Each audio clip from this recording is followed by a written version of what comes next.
Oh, that's pretty good.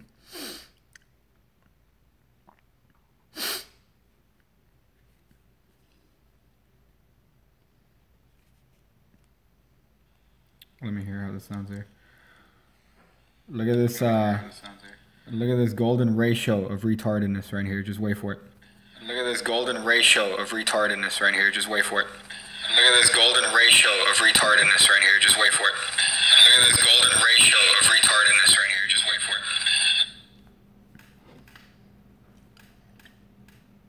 it. Oh yeah. Oh yeah. Enjoying that water. Well, hey guys. I just thought I'd do a live stream of a grown man drinking water. Did I change the name of that? Was that title correct? Did I change it? Oh, grown man drinks water. Yeah, that's good. I just wanted to make sure that people knew that it was in fact a grown man. We have some people. OG Nick, what's up? What's up, bro? That profile picture though. Taco Bell is giving out free nacho fries for every order on the 24th. I didn't even know that they had fries to begin with. Xavier Spade, what's up? I'm glad you have that special little bit of a thing on your name, which makes you more special than everybody else apparently. But what do you, I didn't. That's the thing. I didn't know Taco Bell had fries, man. Let me tell you, I don't think I'd be a fan of Taco Bell fries. The other day, it didn't sit well with me. They're brand new, Jesus. And it's like a nationwide thing, so that means that I could go to the Taco Bell right now and get a wrench. Thank you. Yeah, I'm slightly special. Okay, so hold up. So you're telling me I could go to Taco Bell right now and purchase fries from Taco Bell? That's what you're telling me. What? Man, you are not helping. Let me put this little glass of water. Hopefully. Is there a little bit of a... No, I don't think there's a little bit of a reflection there. That'd be... I think that destroy the whole gimmick. Yeah, you gotta stay hydrated. That's one of the most important parts of life is hydration. You know, honestly, I thought, well, could I just drink a glass of water for an hour and see what happens? But I'm pretty sure people would like unsubscribe and then tell everybody else to unsubscribe. So yeah, so why not do a hot little live stream? Hey, Spade, I just bought your Raise Ryzen Pass project yesterday. That is... that you're getting some hot buys, Xavier. Some quality shit. I can't do that move. I can't do it. The video's phenomenal, but I was trying. Honestly, I don't even want to show it on camera. Xavier, because of how embarrassing it looks compared to yours. Or compared to anybody's, really. You could put it on a monkey, and a monkey will probably hit it better than I can. What's my favorite flourish? Favorite flourish. I would have to say this little thing right here. This little thing. I enjoy doing this without necessity. I think a good flourish is determined by you just doing it without thinking, right? I guess. So I do that without thinking all the time. So that's kind of my favorite flourish. And yeah, Joshua Martin, I'd be very surprised if you could get it. The pirouette. I'd be very surprised if you could get that move immediately after watching the DVD. The red cards are marked. Yeah. The red ones and blue ones are marked. I'm not a huge fan of this style of marking. I'm not a huge fan of the style of marking, but compared to like the rest of these types, which are the you know, the little, like you have the fucking time thing. Like I've grown up with so many marked decks where you have to decipher Hammurabi's code to figure out the fucking markings on the cards. These are good. But they aren't the best. I like them though. I mean, you could read it pretty quickly, but not as quick as I would like it. Oh yeah. Favorite gaff trick? Probably NFW. NFW by fuck, I forgot his name. What's his name now? Fuck, don't tell me. I'm gonna figure this out. That thing came out a while ago. Let's see, but it's NFW. It's like you change 4 jokers to aces. Fuck, who's it by? By Gary Freed. There you go. Goddamn. NFW by Gary Freed. That was one of the first packet tricks I bought. So you just show 4 jokers very nicely, and then they change into 4 aces, which is kind of dope. Ask I suck my nut. You fuck. You can only do it for a second. How can I make it last longer? It's really a practice thing, man. You're going to hear that a lot, but it's really a practice thing. I think you're trying to find that balance between throwing the card and keeping it on your finger. That's kind of what I've done. But I didn't learn this from anybody. I just started doing it, and then that's kind of what eventually just stuck on my finger. And I'm like, oh, hey, that's cool. But obviously, angle, you want to angle it up so the card doesn't fly out. Right now, I'm not getting any sort of a remotely good pirouette. But yeah, just angling it up helps, and just doing it. Obviously, it's something you could do keeping the card in your hand. You don't necessarily have to be, invested. You're focused 100% invested in this sort of action, so you can do it while you're, I don't know, doing stuff with the other hand, maybe, Can't say it for fear of getting demonetized by the YouTube police. Favorite cardistry move? I don't have one. I don't have a favorite cardistry move. I don't consider myself a cardist. Is that a thing? Do people really call themselves cardists? Cardisters. There you go. Make their Naruto stuff with the red cards. Like Naruto, hey, that was fucking hard. There you go. Look at that. I got my Naruto fucking skills with this shit. I never want to say that ever again. Favorite, hold up. Man, it just skipped me. Clickbait and Cuber. I really want to see if this video, for some reason, is actually clicked on by people that aren't subscribed to the channel. So they just wonder, hey, what's this? A grown man drinking water. And what their reaction would be. Because I've seen videos of people where they're just, it's like, oh, man eats nachos. And it's just a dude eating nachos. Danny Lauritsen here says pig cake is less than Pornhub. And then Eloy Gonzalez chimes in with X videos or Pornhub. Ooh. I gotta say X, man. I gotta say X videos there. And somebody said PUBG or Fortnite. I haven't played either. Unfortunately. So I can't tell you that answer. But Xavier chimes in with Fortnite because he's been hitting it up with No Way Osway playing that, right? I don't know, man. I can't just get invested in games. I'm pretty much a passive gamer. I'll play whatever's there. You know what I was playing today? Like legitimately GoldenEye for the N64. I was playing that unironically without any sort of intent of making a video. I was just playing the game. So that shows you my my taste in video games. You say pay F to pay respects or press F. Okay, let's see if we could do that. Press F to pay respects. Hey, boy. Oh, this is gay. I can't even see this from here. There you go. F for respect. For respect. F. We're paying F for respect. Where's that from? Where's that from? I have no idea where that means from. This is what you done, Eloy, you cunt. Let me see if there's somebody here. Do you like tacos? Says Antonio Gonzalez Fernandez. Yeah, I'm a fan of tacos. I've had really bad ones, honestly. I've had one that tasted like the sink that the dishes were cleaned in from a place nearby in a little, it's like a little corner. But I've had, I think, ones that were cheaper than that blew my fucking mind. So yeah, I'm a fan of tacos. Unless you mean like some sort of weird double entendre with that. If you come to Mexico, give me a call and I'll give you the real Mexican tacos. Yeah, for sure. I definitely. I mean, Mexico's a big place, so I don't know if I do go to Mexico. We might be in proximity. Somebody says, I don't get it. Is it gay to drink water? No, it's entirely necessary. It's entirely necessary to drink water.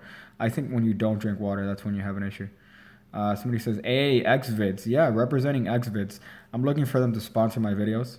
I would really, really love for them to sponsor my videos. How do I make my top shot better? Fuck. Okay, that's a hard move. Top shot is a hard move to get right. And I think the tendency in the beginning is to overdo it. So the tendency in the beginning is to press down really, really hard with your finger to try to do that. And all that's going to happen if you do that is that. That's what's going to happen if you press hard. But really, you're playing around with a light touch. It's a little bit of, I do it with my ring finger. And I try not to drop cards when I do it. But you need a light touch. That's pretty much the best tip that I can give you. But it wasn't a move that you got right off the bat. I think having a light touch and just being able to pull down with your pinky. With your pinky, it's easier. Let me see if I could do this without being in such a fucking weird angle. And of course, I get it out there, son of a bitch. But yeah, you want to have a light touch. You don't want to press down with the cards hard, because then the cards are just going to end up doing this weird Cardini shit. So just having a light touch is definitely kind of dope. Should I buy his A-can? Are you referring to me? Ryan Pfeiffer. P-F-E-I-F-E-R. Pfeiffer. When I do the top shot, almost half the cards fall. Well, it's a hard thing to do. It's a hard grip, because you're trying to have a light touch with your pinky to get the card to shoot out, but also you're trying to hold the deck so the deck doesn't fall. So you're kind of playing with this counteracting force. But again, just best advice I could give you. Make sure that the deck isn't going to fall. And just have a light touch with your pinky. And don't squeeze the deck too hard. Don't fucking end up doing this weird thing that I've seen people do, which is they end up doing this shit with it. Do you think I should buy his A-can? Now look at this shit. Are you referring to my A-can? I don't know what A-can you're talking about. I don't know what A-can you're talking about, dog. Do a rising card trick. Okay, right here. Hey. If you did that from the front, that would fucking kill a middle schooler or a kindergartner. You go, hey, look, my finger is magnetic. Hey. There you go, rising card trick.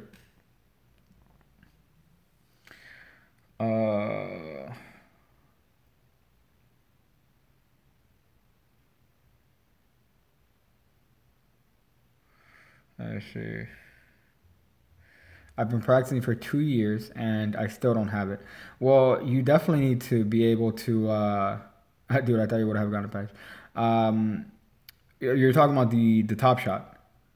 It's not an easy move, man. It's not an easy move to get by any means. But don't get discouraged. Obviously, it's one that gets with practice. I found myself with a lot of moves that I think in my head that I'll never be able to nail it. And then one day, I just do it. And then from then on, I get it each and every single time. Ignore the two that I fucked up here. But I find out with a lot of moves that you just get consistent with it. And one day, you'll just be able to perform it out of the blue. And, you know, pretty much you wonder what the fuck you've been doing wrong this entire time. That's happened to me with so many different moves. Someone speaking Portuguese here. João Vitor de Jesus de Rosa. Unfortunately, I don't speak Portuguese. To me, it's a are you calling me a bitch in Portuguese? Is this what you're doing, dog? Are you calling me a bitch in Portuguese? I recognize puto. Can you make my wife disappear? Oh yeah, that's fucking those lines. Oh, you're good at magic. Can you make my wife disappear?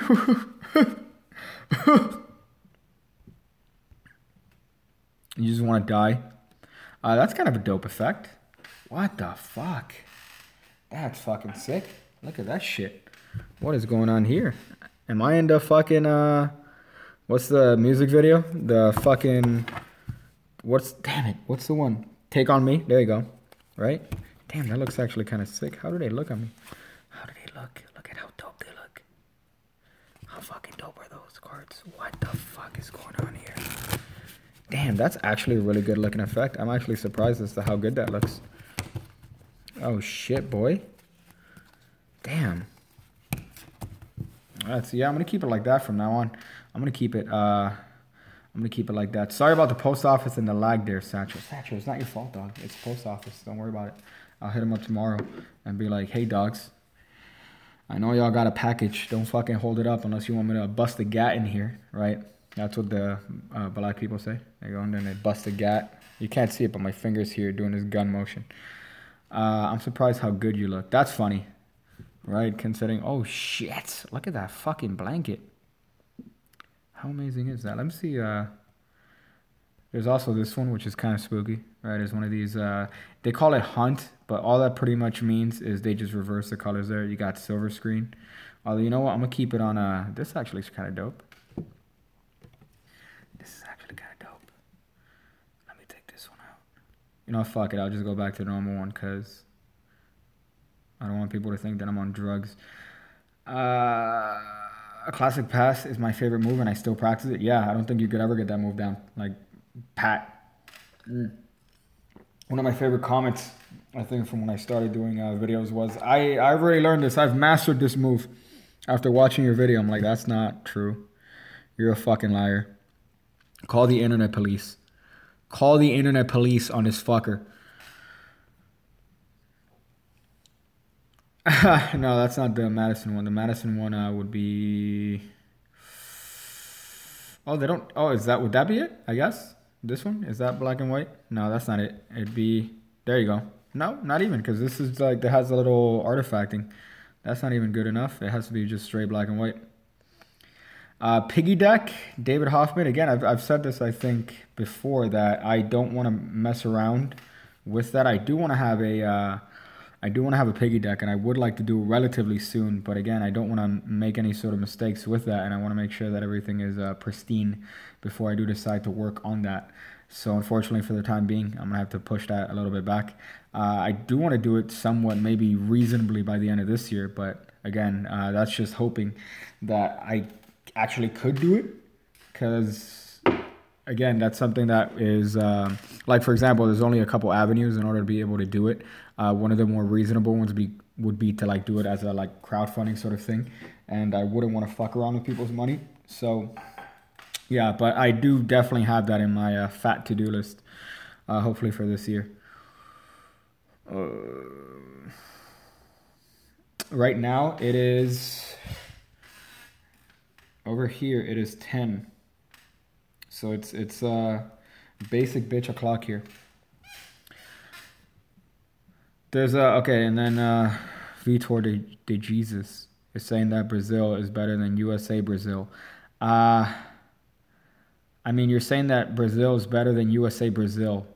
I don't know what that means, because you're putting Brazil as part of the USA part. So I don't know what you mean. Am I in a dream here? What? Okay, let me see this. It's Mike Knox time. Are you dropping references from fucking 2008? You get distracted. Yeah, I get distracted very easily by anything. I get distracted by so many things. As a matter of fact, you'll see that, because I'll try to be answering a question, and then out of nowhere, I get distracted by a word, and then I forget about the question. That's just how I am, I guess. It might just be my, what's it called? Oh, retarded. I think it's when you're retarded. Might be when you're retarded. Dude, I'm in Denmark, and it's 4 in the morning. God damn. 4 in the morning. What are you doing up, man? I'm an old man. That's old man time for me. That's like I'm sleeping, dreaming about what would a pig cake dream about? Electric sheep. No, not electric sheep. Pastry sheep. There you go, pastry sheep. If you say my name, I'll become a patron. Kyle Temer, you know that I'm always a slut for patronage. So learn your grammar, and maybe. Are you referring to my grammar? Are you referring to my grammar? Robbie Thomas? Because I think my grammar is aight. It's not fantastic. There's a hot meme here by somebody who's definitely in the low gang saying, "Do you know the way, my brother?"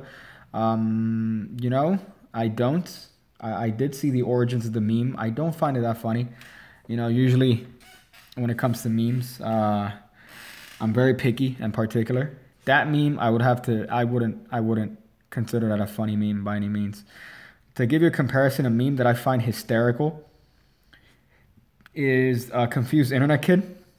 I find that one hysterical. So the way one, that one is definitely not a funny meme. The Brazilian's grammar. You're good. Hey, I mean, I would say I'm good, but I'm kind of biased. So, in your next video, can you start off with, hey, Vsauce, pig keel here?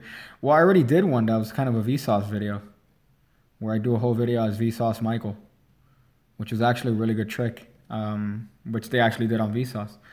So, dude, you smacked that deck like the bitch owed you money. Well, that's how you gotta, you know, Di Vernon says you gotta have a light touch with cards, and you gotta treat him with respect. I say, fuck it, he's dead. You gotta slap the bitch, like who's the Chris Brown? There you go. That's in with the kids, right? Y'all know what I'm talking about, you young ones. I'm not even gonna read that. Do you wear Tim's, my guy? I would like to. I would definitely like to wear Tim's. I gotta tell you, I'm a fan of Tim's. But you know, unfortunately, if you're wearing Tim's and you're not a African American fellow, you become a poser. So I don't think I could wear Tim's unless I'm in with the community. So I'm gonna have to wait till I'm actually, you know, jive, as they say, right? Is that a? I think I'm acting like such a poser right now. Let me see some shit. You remember me, bro? David Stinson. I remember David Stinson. Yes. David Stinson was actually the man who murdered my father. So, yeah, I remember you. Jeff Smith, what's your favorite multi-packet flourish? I would say it's this sort of meme right here. That sort of meme, right? I don't know if you couldn't see the whole thing, but it's just it's that. That's my favorite. It's nowhere. That's literally just a little bullshit cut, combination of a couple different things. So, you know, it wasn't necessarily, it's not called anything. It's literally a, it's just a combination of hot different moves. I see what, you look really white today. It's actually because of the light that's right behind me. You see I've been watching too many Peter McKinnon and/or cinematography videos that say, hey, you need to bounce the light off of the source to make it look good. And because I'm a piece of shit, I just put the light bulb. You see, let me see if I can get it in frame here. I just have the whole light bulb without any sort of covering and without any sort of like any sort of bouncing, like uncinematographic cunt. So yeah, there you go. That's why I'm particularly white.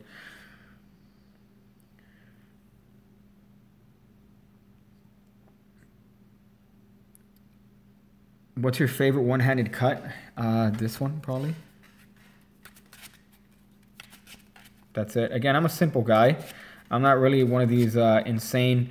I've seen people do these things with one hand that you're like, oh, okay, so you went to a Budapest temple and you meditated for 14 years just to be able to do that one cut. And, you know, they're 12. They're 12 fucking years old. So it kind of makes me feel a little bit intimidated, but at the same time, I'm not really a huge fan of cardistry, right? So yeah, I'm just a fan of the basic shit. So Jeff Smith, that's my favorite one-handed cut, and it's false.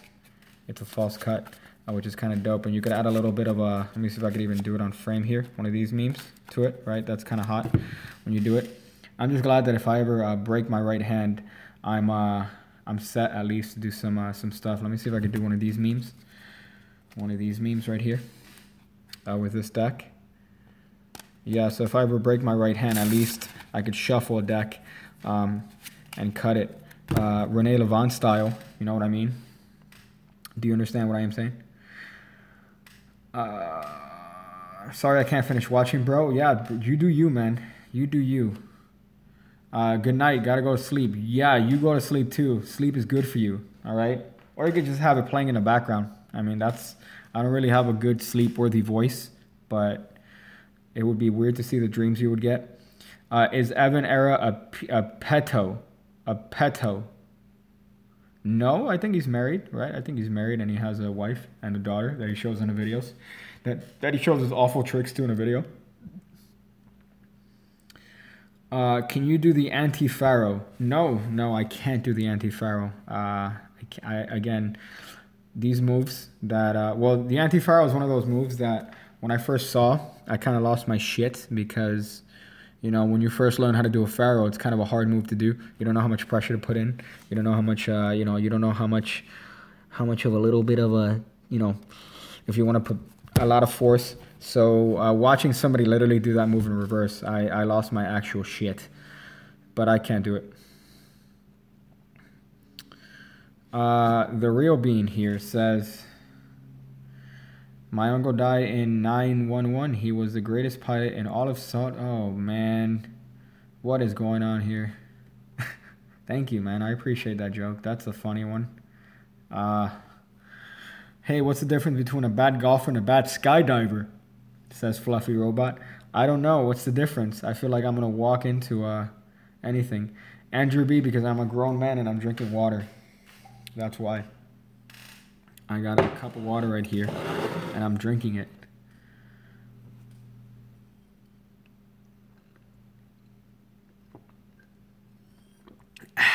There you go. You could hear me enjoy the water. You don't need to see it. Andrew B. Oh, let's see if there's anything here. Could you do more React videos? I like the kids ones. Yeah, I do want to do more of them, but unfortunately, they get fucked. So not only do they get claimed hard as fuck, but those videos, they get... Sorry, just having a inner fucking nasal attack there. But what sucks is that those videos, they get claimed and then they don't show up to everywhere in the world because unfortunately I'm using, you know, other people's videos. So a lot of people in the UK, you can't watch that, and a lot of people in what do you call this shit? A lot of people in other countries can't watch it, so it's kind of unfortunate. But yeah, I do want to make more of them if they don't fucking get owned by the YouTube TV or YouTube Internet Police. Piggy is daddy. That's true. I would consider myself kind of a daddy. You know, I'm not gonna. Flash your face. Flash your face. You know, I've seen a couple videos. I'm probably gonna stick to not showing my face for as long as I possibly can. Just because I've seen too many videos of people doing that as if that's like a big reveal. They're like, hey, here's my face. Oh my God, here's my face, guys. You know, I'm not a... I found those videos to be kind of gay, to be honest. So yeah, I'm probably not ending up showing my face, at least for a fair time. I don't think it's necessary. I just posted a vid called 3 Hats. Sorry, Pig. Evan Era is better than you. Did he? Did he just make a hat trick video? Oh, man. Jesus. I'm surprised he hasn't done top 3 Taco Bell foods. That was a low blow. I'm sorry. You guys watched that video where I wrestle Evan Era? Who watched that video? I'm sure some of you guys watched that video statistically, right? You watched it. Of course you did. Because you are a wrestling fanatic. Oh, man. Yeah, that's hot. You watched it. Yeah, look at you, man. That was a fun one. I have another one coming up. You could kind of figure out who is the next one that I would wrestle. But I made 2 in one day, and I only came out with that Evan Era one. But I'm pretty sure, I think next Saturday, I'll put the more recent one that I did, which is kind of fun. And then obviously the next one has to be it has to be well, it's between Jack 120 and Jabrizi. Let's just go there. I always find you making a throwing up sounds in your videos just fucking hilarious. Well, I've only made a throwing up sound in my videos just once, and unfortunately it was during that kids video where I had to ingest or put oatmeal and water in my mouth for a little bit of time. And the worst part is that it didn't even come out good on video. For some reason, my retardation kicked in. Whatever this is, you see that? That's what I call my... And when I wanted to throw the water up on the ground, the camera was facing a little bit higher than the liquid actually falling out of my mouth, so the throw up didn't look good, unfortunately.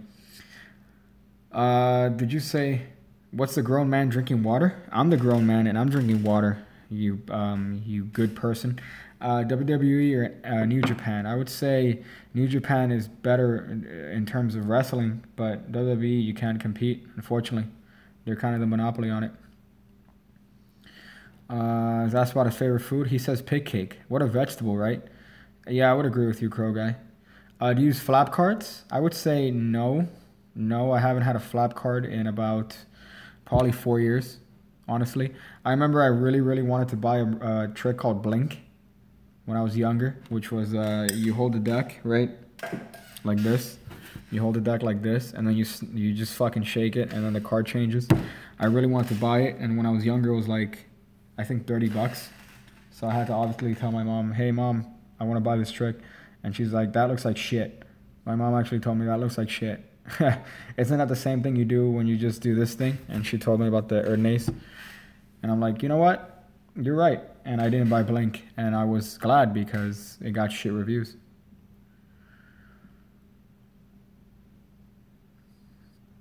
Oh, I threw up in the Ebonera Exposed video. Shit. Look at me forgetting my own memes. Do you want some fuck? I thought you were going to go to sleep, man. Boner question. Are you going to do more slight heavy moves? Depends on what you mean by slight heavy. Like tomorrow I got a little bit of a variant on a double lift video coming out, which is kind of hot. I like it because I'm spending a little bit more time in the front of the videos. Being a little bit of a cinematographic, I can't even say that. But I want to put a little bit of that, like, you know, annoying like pans right here. So there's going to be like one of these actions, you know, one of those slow pans, you know, whatever. How long did it take you to decide on Val Venus' theme? It didn't take me long. I just said, hey, you know what, Val Venus pretty much represents all I want in a wrestler. Brickbat headphones, cinematographer. Thank you, Crow Guy. I might just be legitimately special. What's your favorite deck? I would have to say it's the marked. Right now, it would probably be the marked bicycle ones that Penguin came out with. That would probably be my favorite deck, just because they feel nice. They have good skin feel, I guess, if you guys are familiar with that hot meme. And they also, they're also marked really, really well. So I gotta say that's my favorite deck right now. I gotta do my Ethiopian history homework. Oh, European. Okay, I thought you meant Ethiopian history. I was like, okay, that's kind of weird. Do you have any thoughts on Hummer? Are you referring to Bob Hummer? Or are you referring to the act of a Hummer? Which one are you talking about? Gotta take care of my 10 kids. SA, let me know when you got. Yeah, I'll let you know, dog, when I get the package. The DMC Elites are really good. I really like those because, again, they're ones that you just literally, you could read them from 9 years away. You could literally look into the future and read the cards because the markings are so good. But unless you know what you're looking for. Do you oh, Hummer. Okay. Yeah, I mean, everyone knows how it works. Mitch Webb. Unfortunately, it's a very visual trick, but because of the nature of it, whenever you pass by one of those like trendy touristy areas, there's always going to be 1000% a magic store there. And in the magic store, they're going to be doing 3 things. They're going to be doing the Hummer trick, you know, where you throw the card and it goes around your body. They're going to be doing the lights, and they're going to be doing the rising card. So unfortunately, I stick away from those. But funny enough, the Hummer card is something that's like everyone knows how it's done. But you could use the exact same method to float a cigarette or to float something else, and nobody would know how it's done, which I just find really funny. It's like that idea. I don't know if you guys have experienced this, or if you know this is commonality. But if you get a handkerchief and you make it vanish in your hand, everyone knows that it's the thumb. Everyone knows that it went inside of a fake thumb. But you could get a cigarette and put it inside of your hand and make it disappear in the exact same way, and people are going to lose their shit. They're not going to know what the fuck happened, which I find really, really funny, because it's like, okay. You know, everyone's saying, oh, you expose magic, you know? You could literally be using the same methods for different things, so I find that kind of interesting. Can you recommend the best moving hole trick? Moving hole trick. I remember I almost bought one, but there was a great one by R. Paul Wilson years ago that doesn't require any sort of gaffs in terms of like having because you know usually they all have some sort of weird mechanism that lets you kind of play around with how the card's oriented for the holes to come out, which I just find too much of a gimmick. So Paul Wilson came out with a method years ago, I think in a DVD called Twist of Fate, if I'm not mistaken. Damn. I think I'm not mistaken, and that's kind of impressive to me at least. But he came out with a trick with a hole punch, that it's the Matrix, right? So he punches 4 holes, and then he's able to push it to all different sides. And it only requires 1 card. Obviously, the setup is a little bit intensive, but I like that method because it uses just a regular card and a couple minutes of editing. So look that up by R. Wilson. It's either in his DVD called Twist of Fate, or in, he has another one that came out around the same time from the same publishing company, but I forgot what it was. I did Hummer with my batch, and a couple of my magician friends said, no idea. Hold up.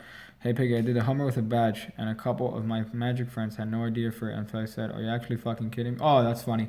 Yeah, it's kind of weird that you could do the same trick with a different thing, and people think that it's not the same method. Same thing with the thumb tip, same thing with, I'm trying to think of another thing that is in that same sort of idea. But the invisible thread Hummer trick is one. You could do the same method to make a cigarette float, and people still be like, how the fuck you do that? I'm trying to think of another one. It can't come to me now, but I'm sure I'll be able to think of something soon. You smell very bad. I could smell you from here. Okay, that's clearly somebody who's 12 and a low gang. Are you in the low gang, Aaron, Allen? Are you in the low gang? Is that what it is? I'm sorry. I'm sorry for that. Anybody that's in the comments. Although, Piggy, the cigarette vanish is still a very different gimmick to the thumb tip. No. You just get a cigarette and you stick it into the thumb tip, and you do the same low gang spelled incorrectly. But you do the same method with a cigarette inside of a thumb tip, and it's funny that they won't know how you did that, but they'll know exactly how you did the silk handkerchief in the hand, even though you're doing the exact same shit. Hey, Piggy, thank you for the loads of hot tips and advice. You're welcome, dog. I appreciate that. You appreciate it. Really do. I'm glad some people get some hot stuff out of my retardation.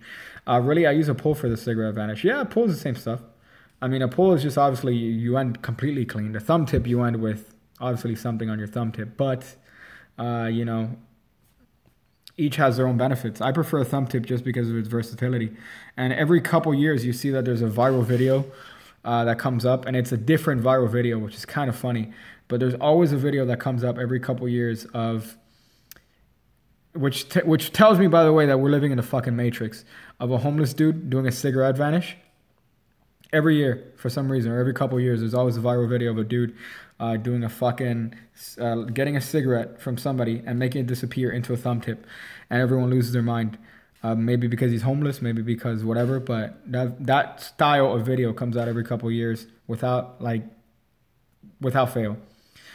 I'm gonna cut off your Vienna sausage dick. Aaron Allen, how old are you? Let me just ask you that serious question. Let me just ask you that, because I feel like you are definitely under the age of 13, because nobody who has even whiffed by you're 16. Okay, well, let me just give you some advice from now on for your life. If you're going to repeat memes and you're going to try to attempt to be funny, you got to be funny first of all, man. So you can't just copy shit that you've seen other people do that's funny and think that that's going to be funny when you say it. So for example, here where you say, you smell very badass, whole bitch, I could smell you all the way from here, take a shower or else. The or else really tells me that you're not as mature with your jokes as you should be. And also the fact that you did it in all caps and you added about, I want to say 17 emojis there. So if this is going to be the humor that you're going to carry on into 10th grade, you know, you're going to have a hard time adjusting to high school. So what I suggest you do right now is you unsubscribe to absolutely everybody that is influencing you to have humor that is this cancerous. So for example, a good example would be to unsubscribe from anybody that has phase in front of their name. That's one. You might want to unsubscribe from anyone that has well, obviously Logan Paul is one, which I already immediately assume that you're subscribed to. Who else? You know, Jake Paul, that's a good one. I gotta say, just unsubscribing to those 3 groups, and you're gonna be doing a lot for your humor, and also ability to actually see a vagina, which I feel like you haven't even ever been near one. So unfortunately, you know, you gotta just that's just some advice. You know, this is just coming from a pig to somebody here who's obviously trying to be funny, but you know, I'm not roasting you or anything. I'm really not roasting you. I'm just giving you some advice from human to human. So I hope you consider this like a some sort of a wake up call. You know, some people it takes like a serious event in their life to get a wake up call. You, all it takes is getting ass blasted by a parody YouTube tutorial magician, right? Yeah, there are ways to make that funny. There are ways to make that funny. Let me see if I can make that funny. If you would have said like, yo nigga, close your legs, I would have been like, haha, that's a funny meme, right? And then that's it. We carry on and we find it funny. But instead, you decide to put it all in all caps, and you put about 12 different emojis here. No, sorry, you put 17 of the same emoji. And then you said that I had first of all, then you said, yep, I'm in the low gang. And you spelled low gang incorrectly. You called me a pussy. You told me I smelled like shit. And then you said I have a Vienna sausage cock. Oh boy, I gotta say, man. You know, JS here says, take the advice. I agree with him. Take the advice. Oh shit! Let me see if I could. I know I skipped some questions here while I was roasting your dick. Did you sign off? Did you log off? You couldn't take the heat. Cause their marketing looks top notch and their tricks are shit. Yeah, that's the trend. I think I haven't bought anything from Sans Minds, but the trend is that they have really good cinematography and they have, you know, amazing production value in terms of how they sell the trick. So their marketing team must be a fucking one. But then most of the tricks are hit or miss. It's either something really good or it's crap. And from my understanding, a lot of it is garbage. But the things that are good are really, really good. Oh shit, bro! I'm trying to jerk off to you drinking water. Well, let me help with that. Let's see if I can help with that. I'm almost done with this glass. Like an idiot, I decided to get a glass for the meme instead of actually having an entire water jug here. So, that's some ASMR for you sick fucks. Hey, Piggy, remember how to say cinematography? Looks like I did good. Yeah.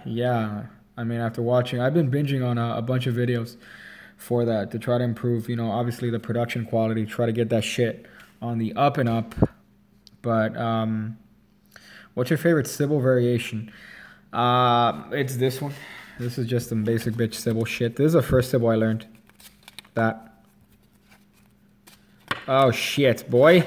I was about to do a revolution cut. Instead, I ended up doing the Michael J. Fox cut. But that's the first one that I learned. That's the first one that I learned, and that's I guess my favorite one. Just because from here you could branch off into pretty much any other cut that you want. So from there you could branch off into maybe one of these more complex little, you know, other cuts. But yeah, that first one, that was from Rodney Reyes's. It was a variation, obviously, in the counter cut, but it's from Rodney Reyes's Hardcore School of Hard Knocks, which is a really shitty DVD according to many. To me, I enjoyed it very much. Video quality, top notch. I hope you're not referring to this because this is just absolute AIDS. What'd you eat for dinner? Papa John's. Papa John's. That's it was 50% off. Teach Revolution cut. You know, I don't think I'm the best person for that. It's a hard cut to get down. I obviously don't have it. Like, I don't want to say that I'm a fucking amazing at it in any sort of means. But that's one of the cuts that it took a long time for me to understand what was going on with my fingers, and I didn't get it. Heat wind, that's funny. Yeah, we all use that cold dog.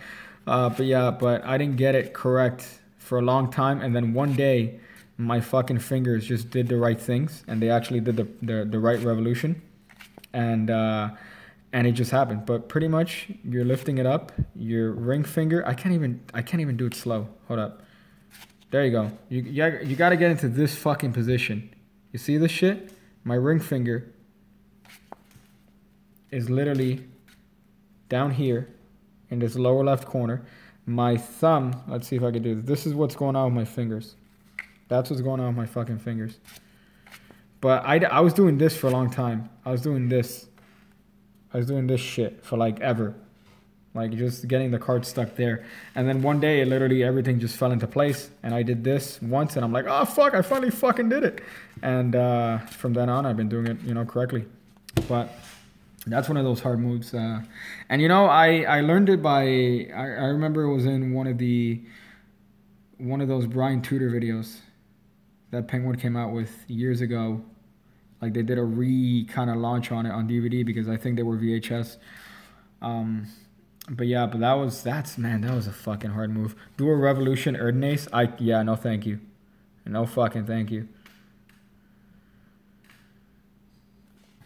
In your opinion, what's the first pass you should learn before moving on to more advanced ones? Well, there's only one. I mean, the classic pass. If you do a classic pass, you're set. You're fucking set, man. I mean, if you know how to do a really good classic pass and then you have a couple covers for that, you should be good to go.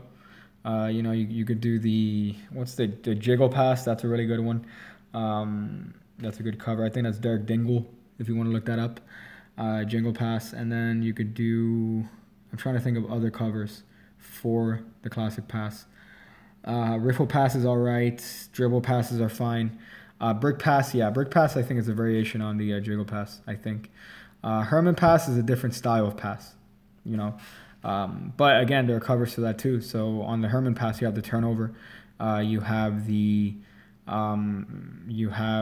Midnight Shift, Steve John's Midnight Shift. That one's a great one. I'm trying to think of another cover for that shit. Motherfucker. Fuck. I'm trying to, hold up. I had to play around with it. Spread pass. Spread pass is a good way to cover it. But yeah, those two passes are pretty much the only two passes, and you just have a bunch of time to. No, there's no simple way around it. You're pretty much, you're a cover pass. There you go. But that's again a variation of the classic. But you're just, there's no simple way to learn the classic pass, and it is one of those hard moves that took a long time for me to get, just because of the mechanics of it, and to put the finger placement correctly, and you're putting pressure in the wrong places. Doesn't Greg Wilson have a dummy pass? He has one that's like this. That's called the backstage pass, which I like too. But again, that's just a variation of the classic pass. But yeah, that's great. Ken 123 Films. The greatest tip is to have a light touch. To have a really, really light touch. You don't want to have any sort of excess force on that. Again, I don't want to shill my shit. But on Patreon, if you guys look, I'm starting a little bit of a Pig Cake Card Academy. And one of the things that I'm stressing over and over again is to have a light touch. I think that when you learn how to have a light touch, I think that's when every move becomes infinitely easier to perform and infinitely easier to learn. So I think you have bust out one of the decks. They're in the other room, top notch.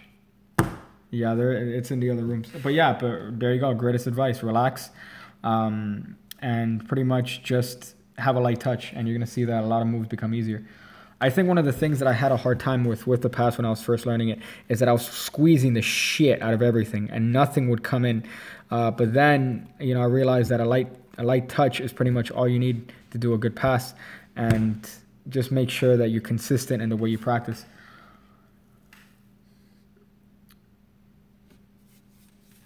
Let me see some shit. Oh, I love the Card Academy. Thank you, Philip. I hope you're appreciating it. I want to keep, doing some stuff. I don't want to make it just stressed for beginners. I want to make it kind of that even people that are, advanced in Magic would get something out of it. That's not just a marketing line. But, one of the best things that I think I've done is go back and try to relearn as many things from when you were younger, because you'd be surprised as to how you could approach things differently. So, you know, this, I guess, is a good thing because it's going to force me to go back to how I learn things and force me to go back to the beginning and relearn things myself and you know, see new insight in how I learn stuff. So then hopefully I can teach it to you guys in an effective way. But I think that's one of the best things to do. Even if you're advanced, you know, if you've done Magic for a long, long time, go back and try to relearn things. So go back and try to pick up that first book you got and try to do the things there, because you'd be surprised at how you approach things. Let me see. Did you buy the first playing cards, Fernando Servin? No, I did not buy those cards. Xavier's Rise is fucking nuts. I can't even do the in-jog. How about you? I can't even do I can't even hold the deck. Let's just be honest. I can't even hold the deck in that sort of way. So yeah, it's definitely a hard move. And he deserves every Hummer he gets for that trick. Top 3 Magic books: Expert Card Technique, Magic for Dummies, and the Mark Wilson Guide to Magic. Fuck. And Art of Astonishment. Top 4 books. There you go. Fuck. And How to Cheat at Everything by Simon Lavelle. Fuck.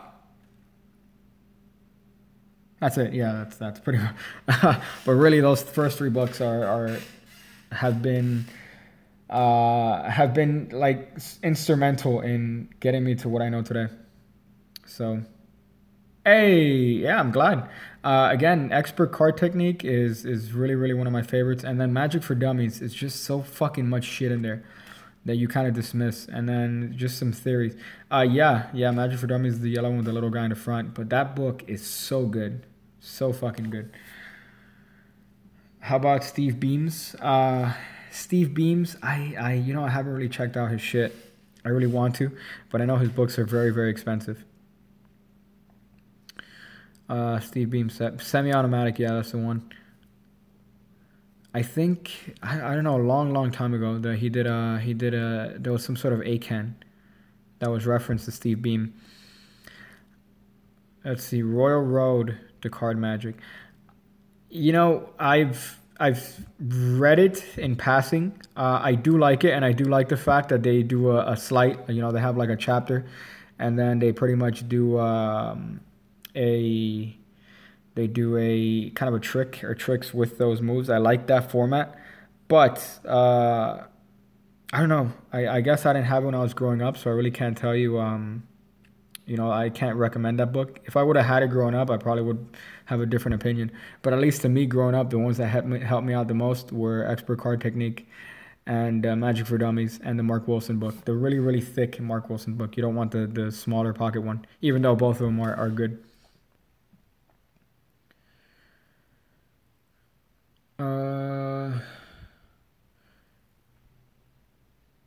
The Erotology of Vanni Bossi by Stephen Minch. Yeah, anything by Stephen Minch is probably gold. But I'm just working my way top notch through. I'm working my way through by Forces Unseen, and I'm just fucking blown away by everything that's in that fucking book. I'm like, God damn, yeah, okay. So right now is when you steal the card into lateral Tenkai palm. Okay, that's interesting. Let me ask you something. When do I fucking when do I get my fingers back? Jesus fucking Christ, the moves in that book are ridiculous.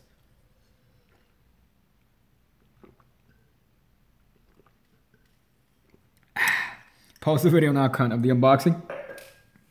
Yeah, I should. I should, but unfortunately, people voted. No daily videos. And if I post today, that'd be daily videos, man. So I'd probably do it on either Wednesday or Tuesday, maybe. Should I buy a bunch of gimmicks or keep it simple with a deck of cards and rubber bands? Yeah, just buying a couple of decks is fine, man. I mean, I'm not a huge fan of gimmicks. It really depends on what you're trying to go for.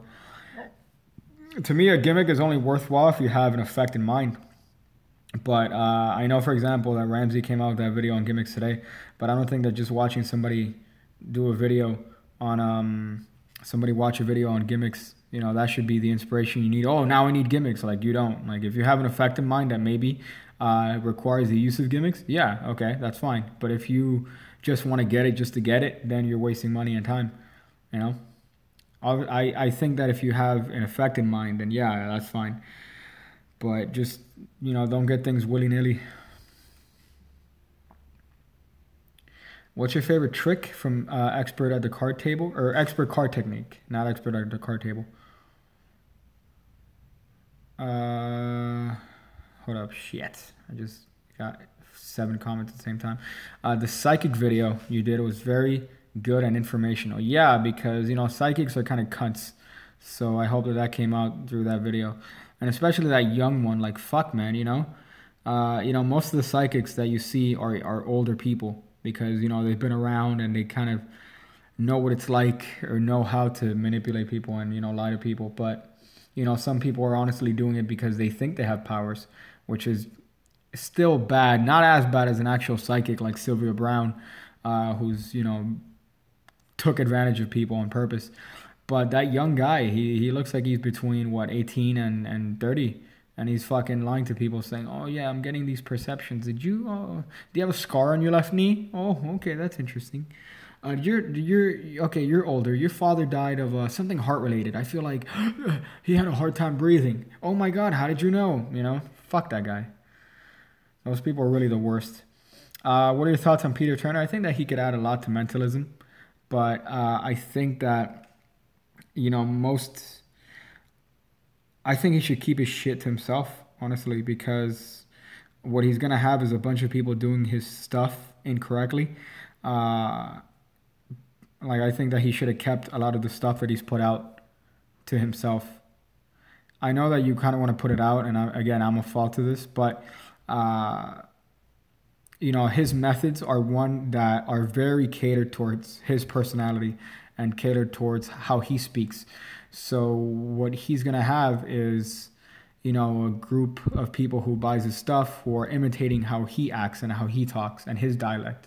And, you know, so unfortunately, that's the nature of it. But I just think that he should have kept at least, I'm pretty sure he has all the good stuff to himself, but I just feel like a bunch of people are just going to be imitating him and they're not him. Fuck. Okay. God. There's a dude who exposes psychics. Yeah, James Randi. Archie Cargo. James Randi is the guy who exposes psychics and has $1 million prize for anyone that could prove it under test conditions. But unfortunately, test conditions for psychics happens to change. It was a great documentary I saw. It's on YouTube by James Randi. It's James Randi Goes to Russia, I think. And man, fuck, what a great one. Because he talks about how he had that they have homeopathic water, right? And he talks about this idea of, the psychics that they're trying to put their powers into the water, and any sort of cross-contamination affects the data. So pretty much their studies and the water becomes unable to be psychically measured, or to be scientifically measured, sorry. So I just find that really interesting. But yeah, psychics have always fascinated me, and especially that whole culture. Let me see. An Honest Liar. Yeah, that's a great one, but it's more on, Randy's life is, I missed the water drinking, yeah. Randy's life is very interesting. Very interesting. And not to say that movie isn't good. It's great. I'm a huge fan of James Randi. But I really like watching his older stuff on YouTube.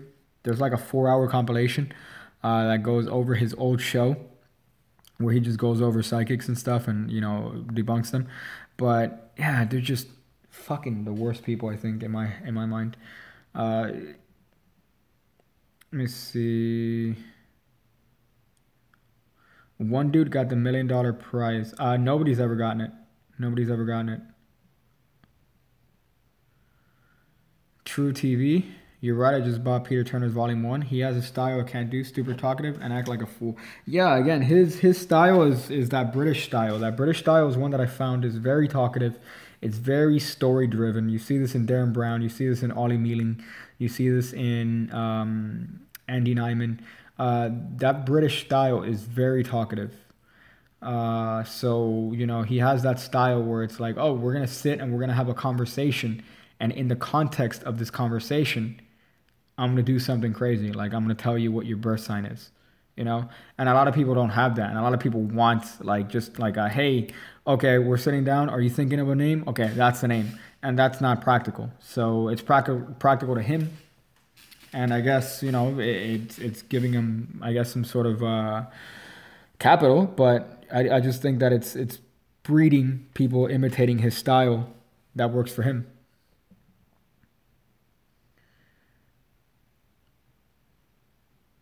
Let me see. Look it up. Yeah, I'll look it up. But I'm pretty sure, I think there are three types of lies: lies, damn lies, and statistics. That's funny. I'll look it up, but I'm pretty sure that it hasn't been claimed by anyone.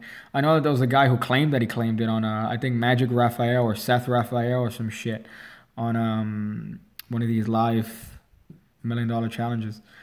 But yeah, I know, I appreciate it. I was also asking how many tricks he knows and how much he practices. Are you talking about me? I don't know if you're talking about me. Would you go on Foolus? I don't know. I don't know if I'd ever go on Foolus. I mean, I don't think I would, honestly. It is good for exposure. It is really, really good for exposure in terms of, obviously, you see most of the people that get on Foolus, they get, you know, massive videos and they get massive views on their shit. But I think that that's short term. You know, you want long term.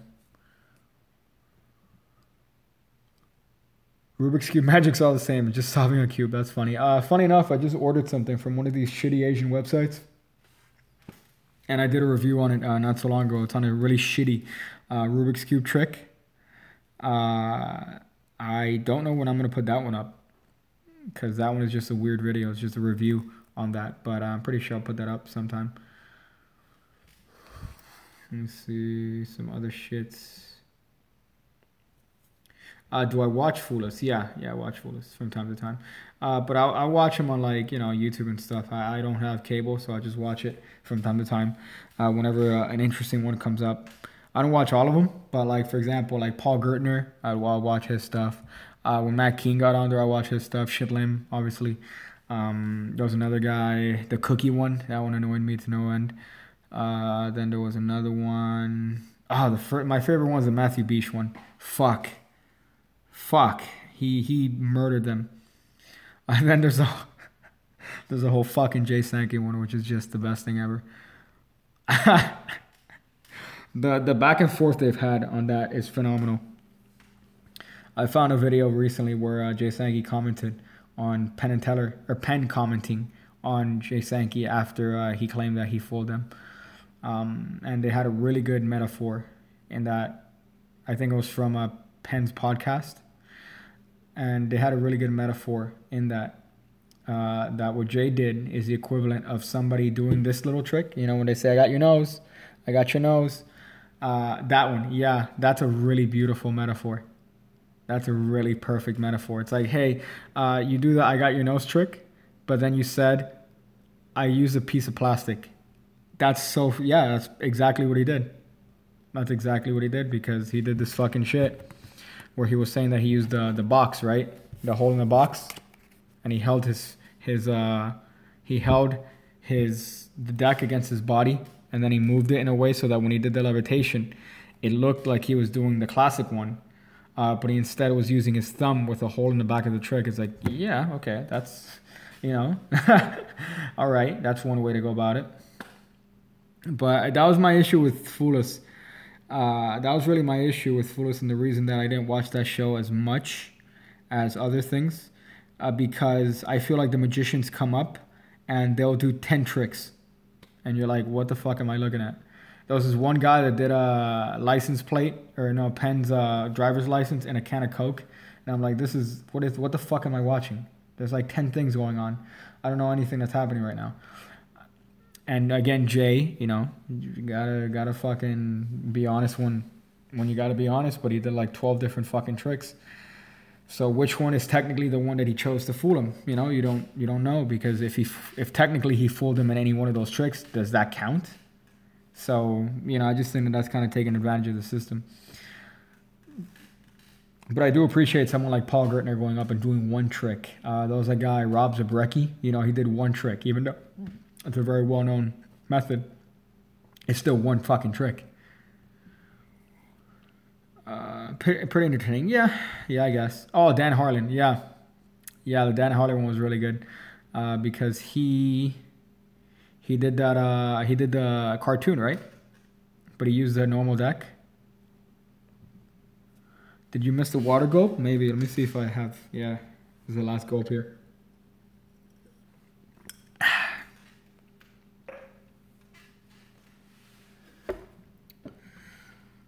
The one they guessed was wrong. Yeah, that was the funny part. I really enjoy being in the Magic community. After a year about being a magician, when hearing magicians talk about something, I'll sometimes know what they're talking about now. Yeah, you're going to find that that's going to be the trend now. But that's also the downside, Cryptic Hunter. That's the downside to Magic, because unfortunately when you're first learning Magic, everything fools you, right? So everything, you get that little bit of astonishment, and you're kind of happy because you have all these things fooling you, and you're like, oh shit, you know, you experience what Magic is. Then the more you learn, the less you're able to be fooled. So the less you're able to kind of experience that. So the only times that you're fooled are when the method is so fucking convoluted that you don't even care. Like, you don't even care that you're being fooled. So that's kind of the shame, but, you know, I'm glad that that's dope. Let me see. Is there any water left? Barely any water, yeah. Do you like David Williamson? Yeah, because of that thing, that routine that he did on World's Greatest Magic, I bought a raccoon. That's the raccoon that you've seen in the early videos. But again, you make yourself that mistake that you're like, oh shit, okay, so David Williamson, he's doing Rocky the Raccoon. I'm going to buy the Rocky the Raccoon, and then I'm going to be able to do it, and I'm going to be just as funny. No, you know, not even close. Same thing with Peter Turner. You have, you know, say with Satchel, you asking if I do like Peter Turner stuff. I do, but Peter Turner stuff is pretty much for Peter Turner.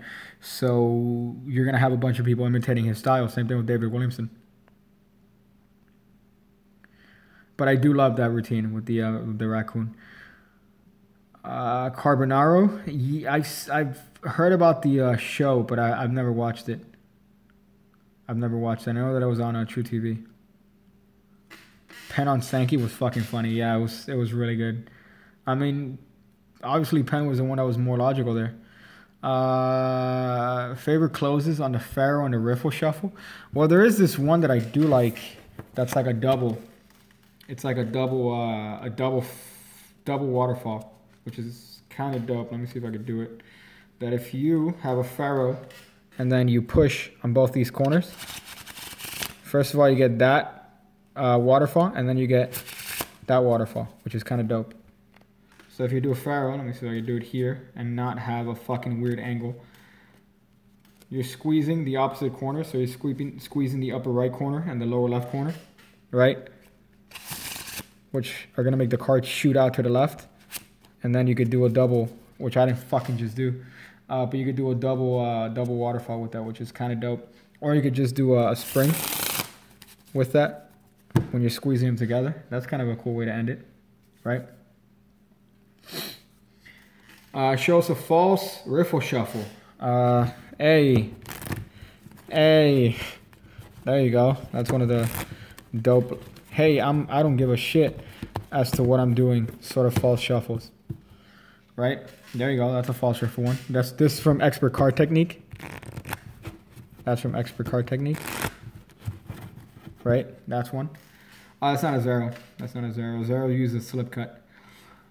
Who's hotter from Rise Magic? I'm gonna say Chandler. Chandler for sure.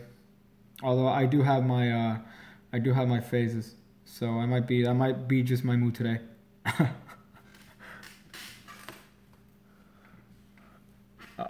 Shit. Let me see over here.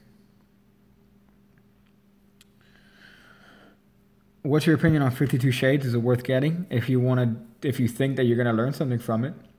But again, I think that's a problem with him coming out with that sort of stuff, is that you're going to have a bunch of people trying to imitate and try to be Shin Lim as opposed to trying to be themselves. But as far as if you think that you're going to be able to get something out of it, yeah, I don't see anything wrong with that. But if you think that you're going to, be able to do his stuff, then I would stay away from it. Oh, yeah, let me see if there's anything hot here.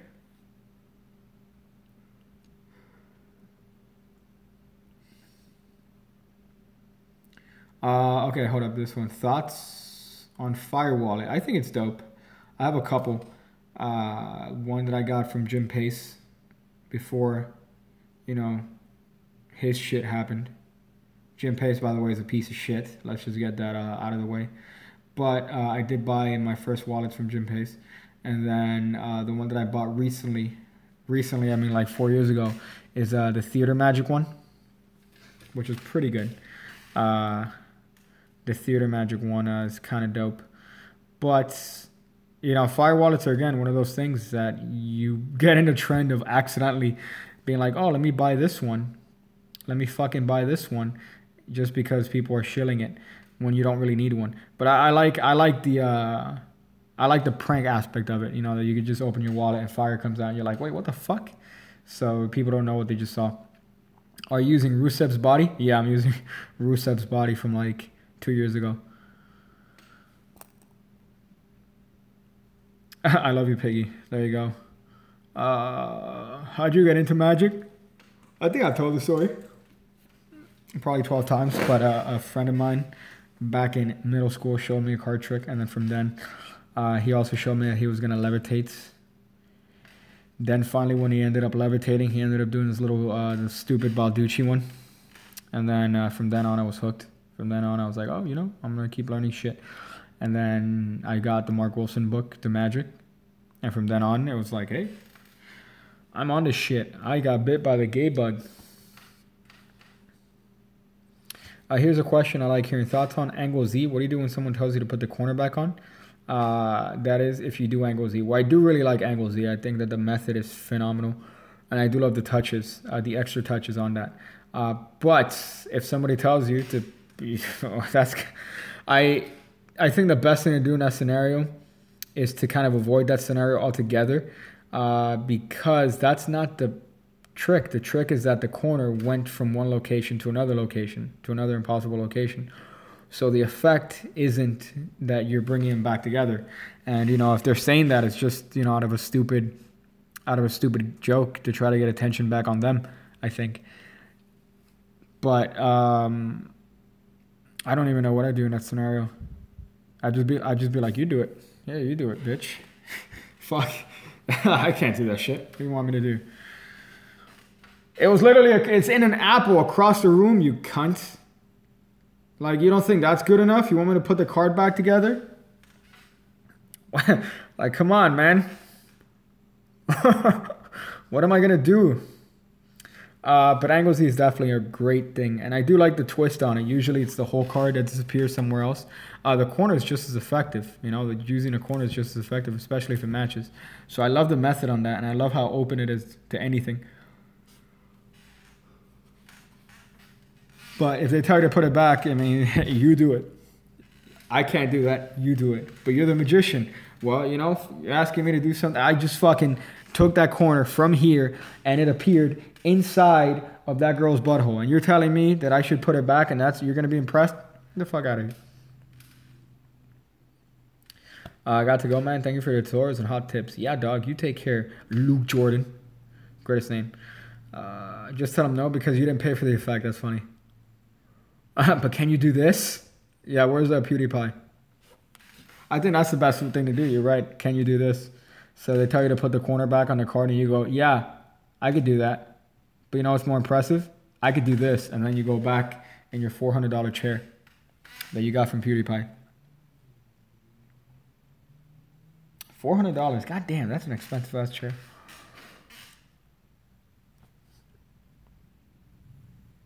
Oh, $3.99. I'm sorry. Fuck. $3.99. I'm too cool for a girlfriend nowadays. I don't know when the world spins. Live your life like you die when the world ends. So like every time. All right, things just happen. A lot of things happen in that comment. A lot. Thoughts on Xavier's rise? I think that it's a beautiful move. I think that I can't do it by any means to any sort of approximation now. I can't even get it to look anything like what Michael J. Fox would probably get it to look like if he tried to move. So, you know, every time I see Xavier do it, like, you know, even in video, it's a work of art. It's really a beautiful move. First time I remember when I first saw it was in that VHS, in that fucking original OG VHS, which Lord knows where that shit is now, with fucking Ray Cosby. I don't even remember if it was a VHS or a DVD because it was such a fucking long time ago. But I remember it was from, I bought it from Mir You Did. Same guy that did the whole finger fantasy shit. This guy had a website. I had to convince my mom forever to get me that shit. And then I saw all the tricks on that. I'm like, I wasted your money. I'm sorry, Mom. This shit, all this stuff is hard. It was probably VHS. It was probably VHS, now that I think about it. $3.99, that's funny. Ramsey's got a $1,000 puzzle. I think it's $100, no? For that puzzle thing.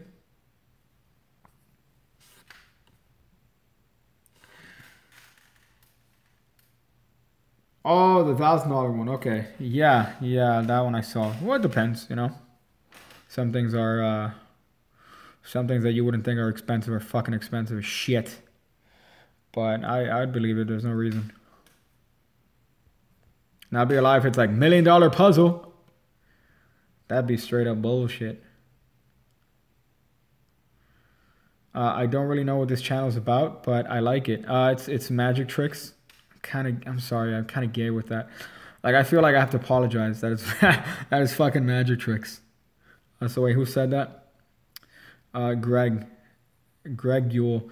Yeah, it's magic tricks. If you want an estimate as to what this channel is, you should look up Pig Cake, Pigcake. I've never spelled that out loud, but look up Pig Cake Dumpster. And that's a good indication of what this channel is like. Another good one that I would recommend is Pig Cake Homeless Magic. That's a fun one. Also, Pig Cake Psychics. Pig Cake Kid Magic. Those are all good videos to kind of get you acquainted with the style of this channel. Yeah, I have magic tricks here. Yeah, I do, right? Oh, cool. I'll check those out. Turn off ad block. Hey, that's what I'm talking about. Getting me that YouTube revenue. Those dozens of cents on my fucking YouTube. YouTube fucking shit. Jesus. I think I got the email today saying the YouTube checks or whatever. Man, that is... Let me tell you, for the amount of work that I put in these fucking videos. You know, to look at that thing and I'm like, oh, okay. Thank you, YouTube. I really value my place here on YouTube. Whatever, it's the grind. It's the fucking grind. Could we talk about serious topics? We talked about serious topics. What would you like to talk about, Harry Vu? We talked about psychics a little while ago. That was pretty serious. We talked about specific things in relation to card tricks. You know, we talked about that. What else did we talk about? Yeah, we talked about a couple of things that were serious. Gaffs. I think we talked about gaff tricks. Yeah, YouTubers really screwing over small creators now. Well, I'm not getting screwed in that sense because they have that whole policy now where you have to have 1,000 subs minimum and 10,000 hours of watch time or 10,000 minutes of watch time, which is nothing really. That's like a couple of videos. If you have a couple of videos that are above 10 minutes, 10 to 15 minutes, and a couple of people, you know, you have a reasonable amount of people watch that, you're fine. So they're not screwing over small creators in that sense, but you know, just the ads, I guess, that come up in my videos aren't as I want to say expensive as on other people's videos, so I don't get a good cut. yeah, top notch. That's close. You got it close. Yeah, it's fucking close.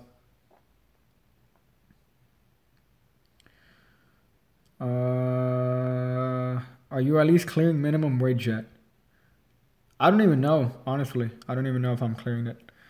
But I know that from my previous gig as a cunterific cunt was obviously infinitely more than this, but I feel like this is way more rewarding.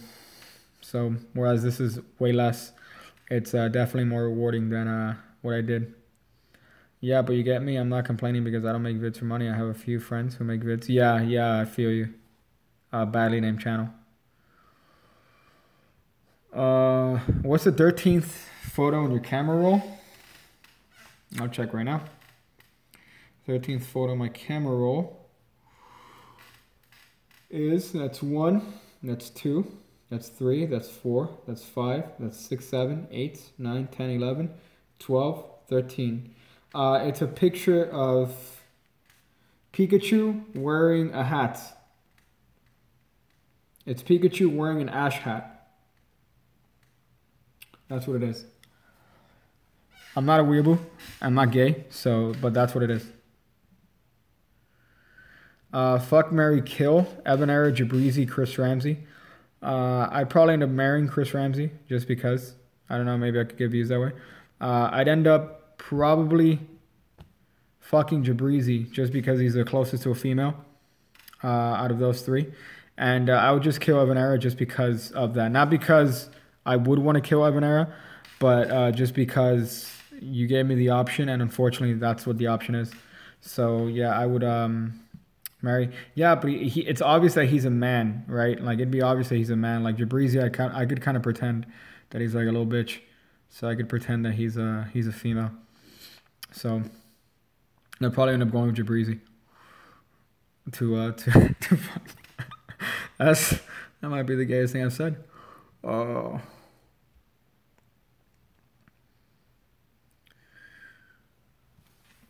Let's see. Did you ever watch the kids who are shoddy at tutorials just to see how bad it is? Yeah, I do. More than I would like to. More than I would like to admit, but yeah.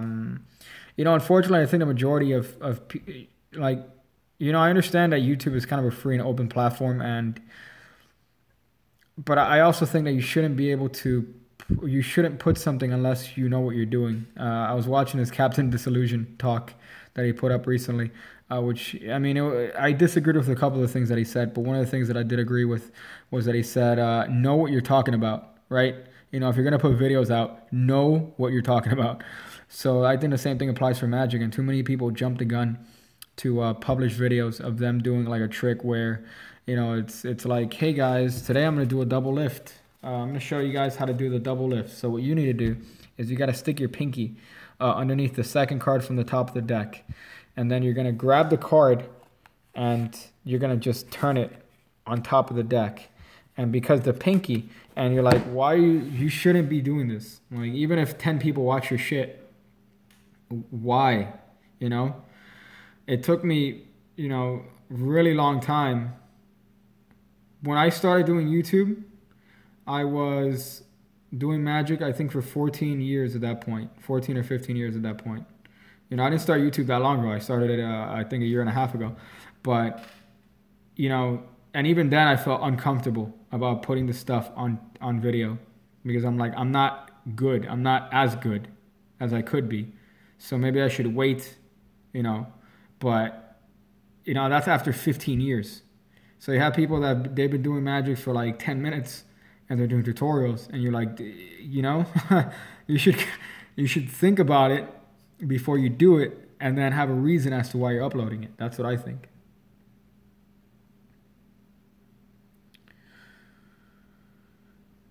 Of course he is. He doesn't play Yu-Gi-Oh anymore. Wow, we just got like, hold up, I just got like 2 comments in a row. One by Donald Trump with a Daffy Duck, or Donald Duck profile picture, which is the greatest thing I've ever seen. And another one by Karibo, the most useless fucking Yu-Gi-Oh card. When am I going to use you, Karibo? You're in my hand. I'm going to have to activate you, what, on the off chance that an opponent... I can't use you in the current meta, you bitch. I'm sorry. Yeah, I guess it's respect, right? I think that that's the first thing you should have. You should have a little bit of respect for the art. You know, I don't think that I'm good by any means. I think that I'm, you know, I could say that I'm better than certain people, but that's just by a stretch. They might be better than me at other things, even if they're not better at making videos, you know.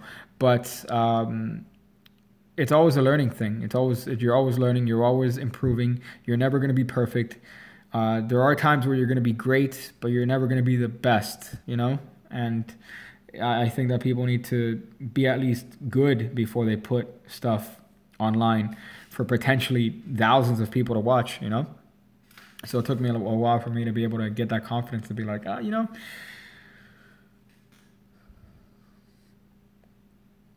5-headed dragon. Really? I'm going to fuse 5 dragon cards? That's realistic. Fucking Karibo. Useless ass card.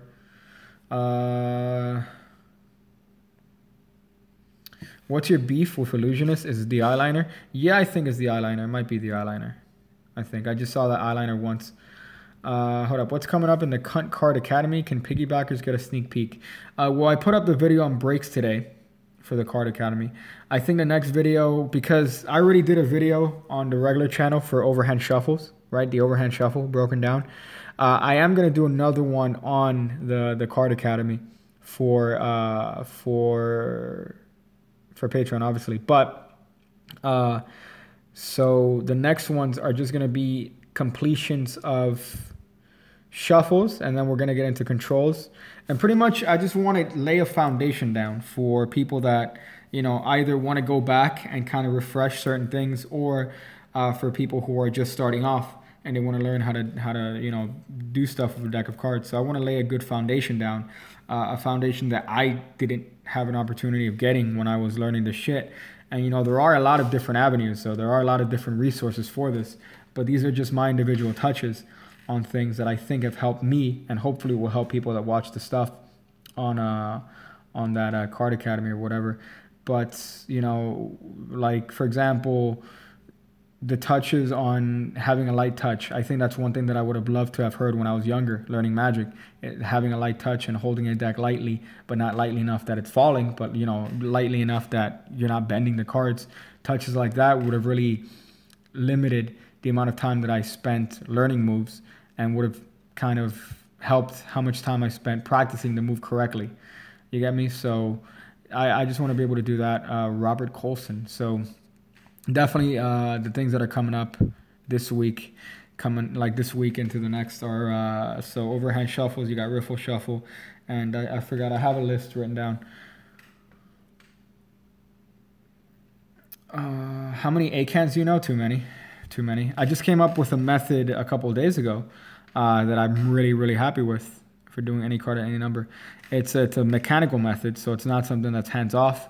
But I really like the method, and I don't think I've seen it. I've seen obviously other variations on that, because the move to do it is not new. But I'm aware. But I'm happy with this particular method. Even though it's not an A-can, it's more of like a how to get a card from the top to a number that they name. That's kind of what it is. But I'm really proud of that method.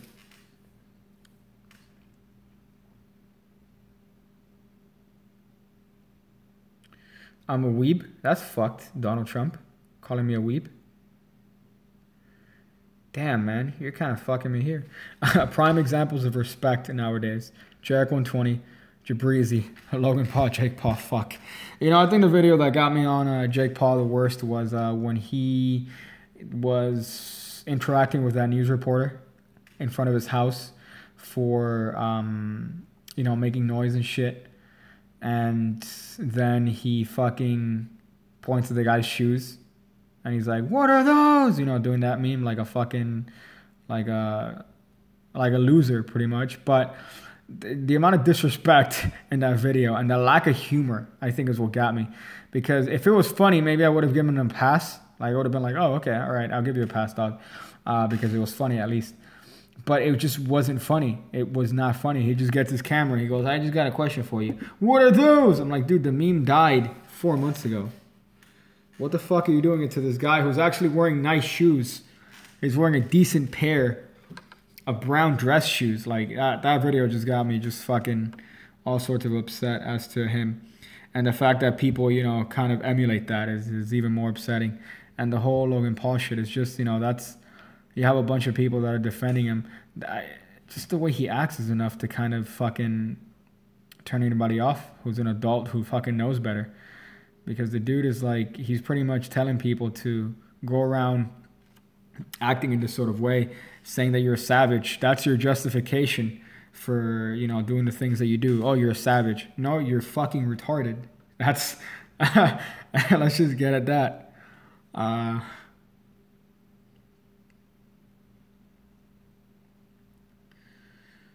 Fave technique. Mine is a flip stick vanish. Hold up, Robert Colson, after you lay the foundation? Yeah, for sure.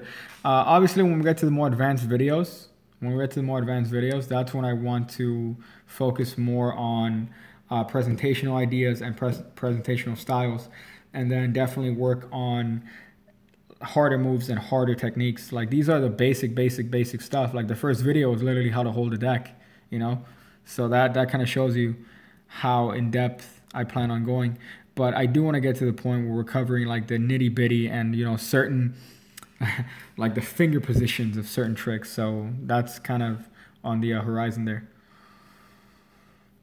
This sounds self-advertising. My last video was respecting Japan. Nice guy PewDiePie versus Lowdown Logan.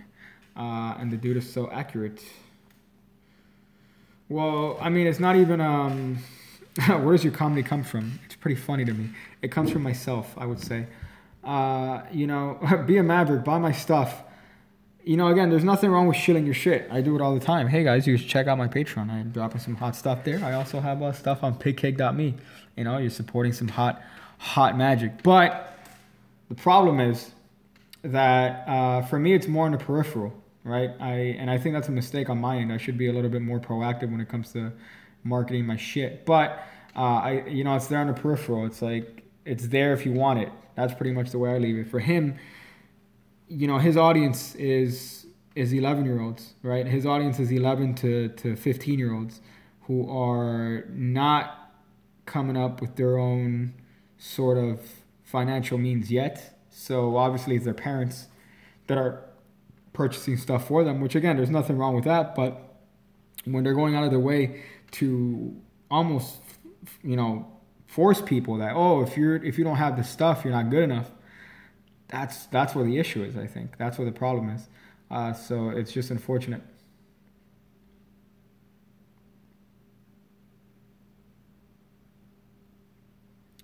Do you use marked cards? These are marked cards. So yeah, I love marked cards. Guitar breakdown. These are marked. I already spoke about these, I think, in the beginning of the video.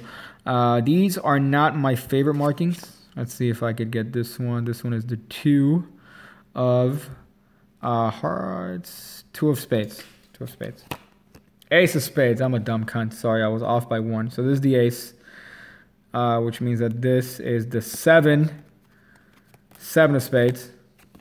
Right? I like these, but I don't like that you kind of have to look at 2 spots to see the markings. So this would be the 2 of clubs. Fuck, hearts. This is the 2 of clubs. Ace of clubs. Fuck it. Fuck it. I'm done. But yeah, these aren't necessarily the best. You know, the Pauls are doing by say be a savage, giving kids the excuse to act like fucking retards. Exactly. Yeah. Philip, hey, good night, dog. But yeah, that's exactly what that is. It's an excuse to have people act like fucking retards and to say, oh yeah, no, I'm going to do this because by doing this, I'm a savage. Well, you know, yeah, actually you are. You are being a savage by definition of what a savage is. You're a fucking savage, that's right. An uneducated fuck.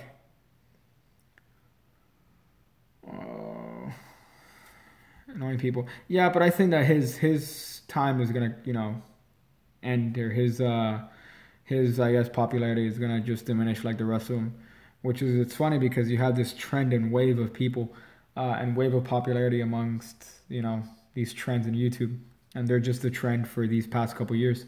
Hopefully, you know, YouTube could kind of push out of this fucking Vine invasion and move on to better fucking content. Jesus.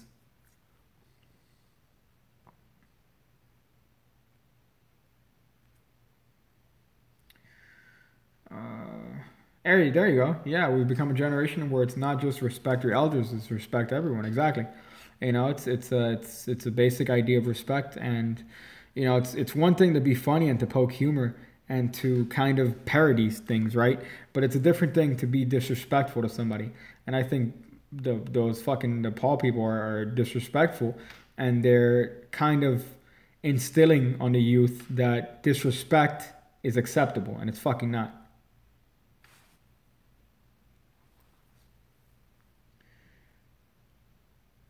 see. Hey, yeah, good luck, dog. If your dad's in an operation, that's never an easy thing to go through. So hopefully, I mean, your username is Crow Guy. That tells me that your dad's a Crow Guy too. So he'll be all right.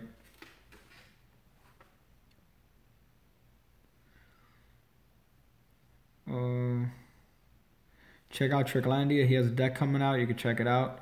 It's pretty cool. I think he's Eastern European. I'll check it out.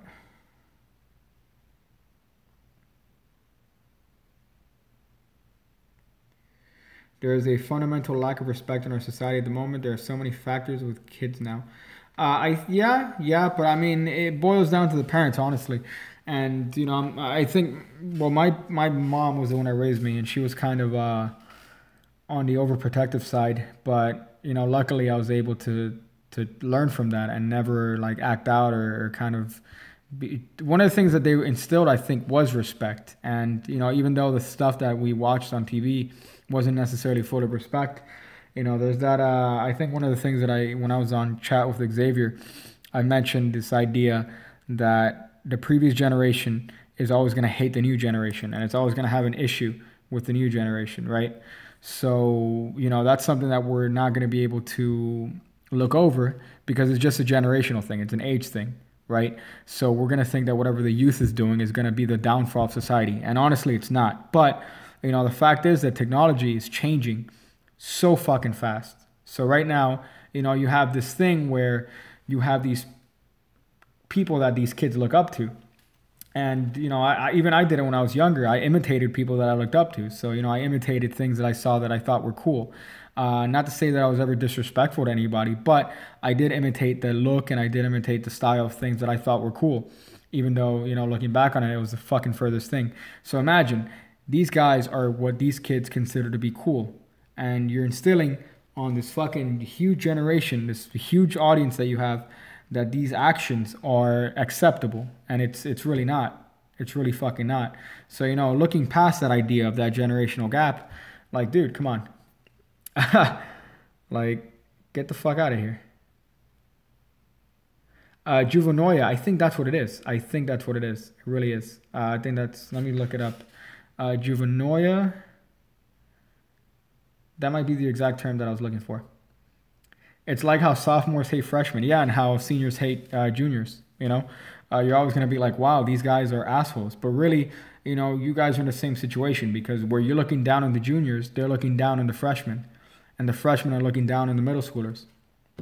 And me as an adult, I'm looking down on the youth. But, you know, there is some youth that gives me some hope. But unfortunately, it's in a minority.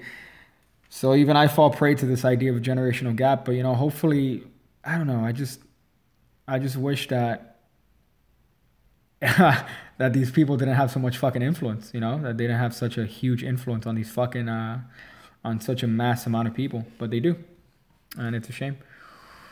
My mom raised me too, and I get it, but still think that role models are severely lacking. Little girls get more. Yeah, and I think that's the difference, Greg Ewell. I think that's the difference now in, for example, when I was raised, it was the fucking 90s, you know? So the technology that we had was very limited. But now it's very easy to know exactly what your favorite celebrity or your favorite role model is doing. And, you know, Logan Paul, he was uploading videos daily. So imagine you had this false perception as to what this guy's daily life is like, that you have kids aspiring to be like. We didn't have that in the 90s, and people didn't have that in the 80s. You kind of had to live vicariously through people in movies and shows on TV. And, you know, usually in the 80s at least, they were very family-oriented. It was all, you know, things were based on family and schooling. In the 90s, it was very similar, a little bit more geared towards, I guess, that new generation, you know, at least the shit that was on TV then. But then now, YouTube is popular. Everyone has a phone. Everyone has pretty much a computer in their pocket where they're able to connect with anything going on around the world, and they're able to kind of live vicariously through these people that they watch on a daily basis, and that's not going to be good for anyone.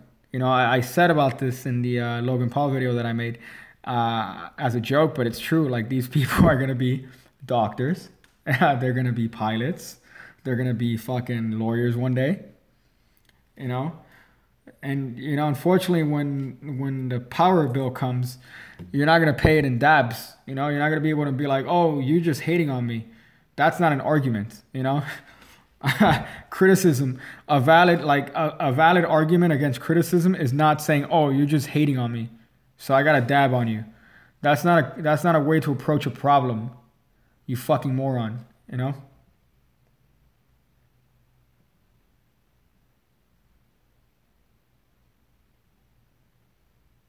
Right?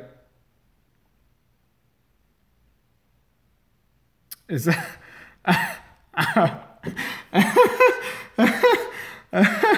Oh man, you kind of killed me with the Jabrizi there.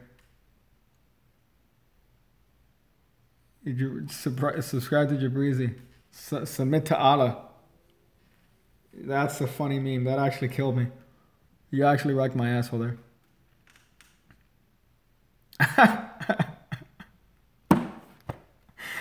Have you watched Idiocracy? Because I think that shit will happen 100%. No, I haven't seen it yet.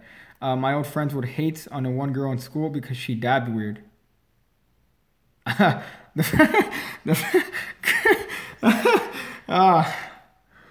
a fucking... Well, that's a great thing.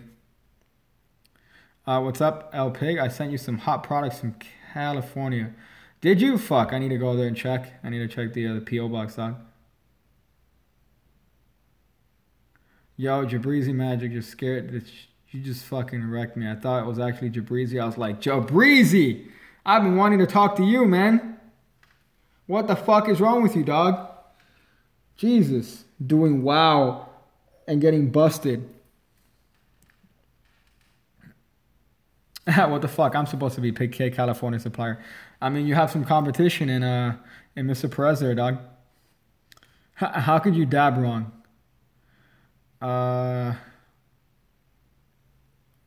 Hey Piggy, I managed to get back reds to blacks from a shuffled deck with 4 pharaohs. Well, that's actually real magic to me. First time I did that. If you shuffle a deck, right, like this. Let me see if I could separate the cards here real quick. To stop talking about fucking Logan Paul and Jake Paul. I feel like this live stream is gonna turn to cancer if I keep talking about the fucking Paulers. Jesus. Let me see if I could do this. Okay. So this blew my mind when I was younger. This principle, when you did this shit, right? So I probably fucked it up. Let me get more red cards. But this, it took me an embarrassing amount of time to realize that if you have this situation, right, where the cards are mixed like this, and you give a shuffle, that obviously the black cards are going to be with the black cards. You're going to have a little bit of the interlude, right? And then the red cards are there. When I first saw that, I remember the first time I did that, the cards were perfectly mixed, right? So it was, I shuffled the deck in that way, and it was red and black perfectly. They separated perfectly, which is not hard to do by any means. But that blew my mind because I had no idea. And then now obviously you realize, wait, the black ones are going with the black ones and the red ones are going with the red ones, sorry. But when I first learned that, I was like, what the fuck? Is this real magic? It's not the Roadrunner call, it's just the regular call. And that was an awful call, by the way. That was actually an awful call. Let me see if I can, I mean, I like doing this sort of thing when you call, when you separate the cards. So if I need to call the aces, I'm like running through the cards like this, separating the cards every once in a while. So when I do get to like a card that I want, it becomes that much easier to call. I like doing that sort of thing. Did I call the... I did. Okay. Hey, boy. Yeah, I did call it. Okay. So yeah, I like doing that sort of touch. And then the other touch that I've talked about 1,000 times is doing the Solomon slider. The Dave Solomon slider principle. So you use that one card as a slider. So it becomes really easy to call cards that you need because that slider card. Oh, yeah. Not to get too technical. Gilbert's principle. That's another one that wrecked my asshole. That's really another one that wrecked my butt. Low gang for life. Everybody makes mistakes just like me. He taught me to dab on them. Yeah. That was a great one. You know, I read on there was a YouTube, not YouTube, a Reddit thread that I read a while ago about this guy that kept posting stuff on the Magic subreddit and on the Card Magic subreddit. He kept posting shit, and they're like, dude, stop, stop this. They're not good. Like you're doing these tutorials that you're putting no effort in. You're not listening to criticism. And then he goes, what? Like Logan Paul say, I dab on the hater. I actually cringed reading that. I went, ugh, in my body with nobody around me. So I found that really funny. My girlfriend is here. Can you say hello, Mrs. Topnotch? Hello, Mrs. Topnotch. I'm really sorry for you that you have to put up with this guy and his what did somebody say previously? Vienna sausage. That I had a Vienna sausage apparently, right? So it might be you, Topnotch, with that Vienna sausage cock. Let me tell you something. Vienna sausages are delicious. All right, they're fucking delicious. So if somebody says, "Hey, you got a Vienna sausage cock," that means you got a tasty cock.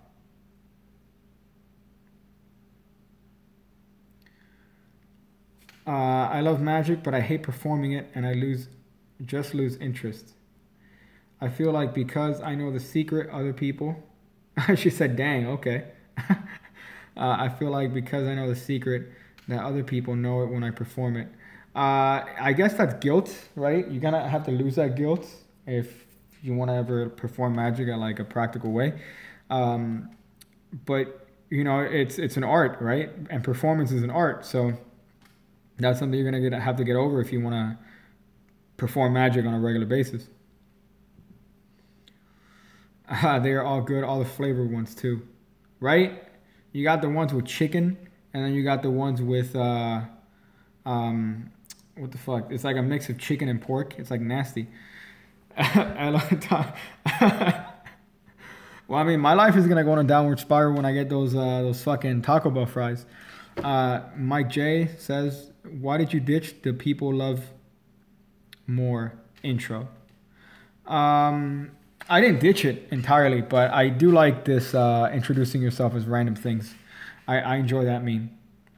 I get bored easily of like jokes, so I feel like I ran the course of that. There's nothing that people love more than gastrointestinal surgery, and I feel like that it hasn't necessarily ran its course yet, but it's close. So I don't want it to like climax or peak yet, but I do enjoy this like, hey guys. North Nevada State Representative Jak Rodriguez here. I do like that sort of that intro. Hey guys, North Florida State Representative Mike Donovan here. I really enjoyed that.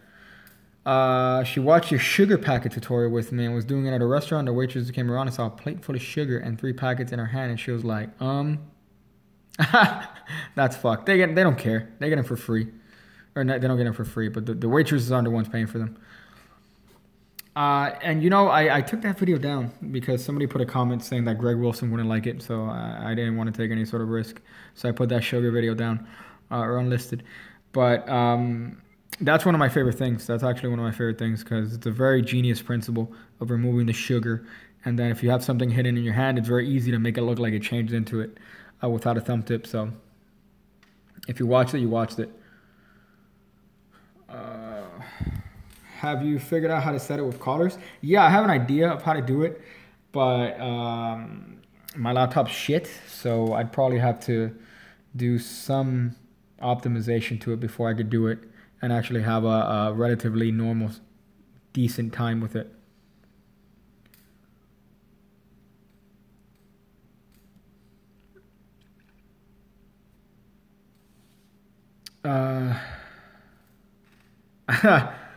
At least there's one female who knows the secret to the do you use Discord? Do you play any games? Well, I have a Discord for this YouTube channel. I do have a Discord.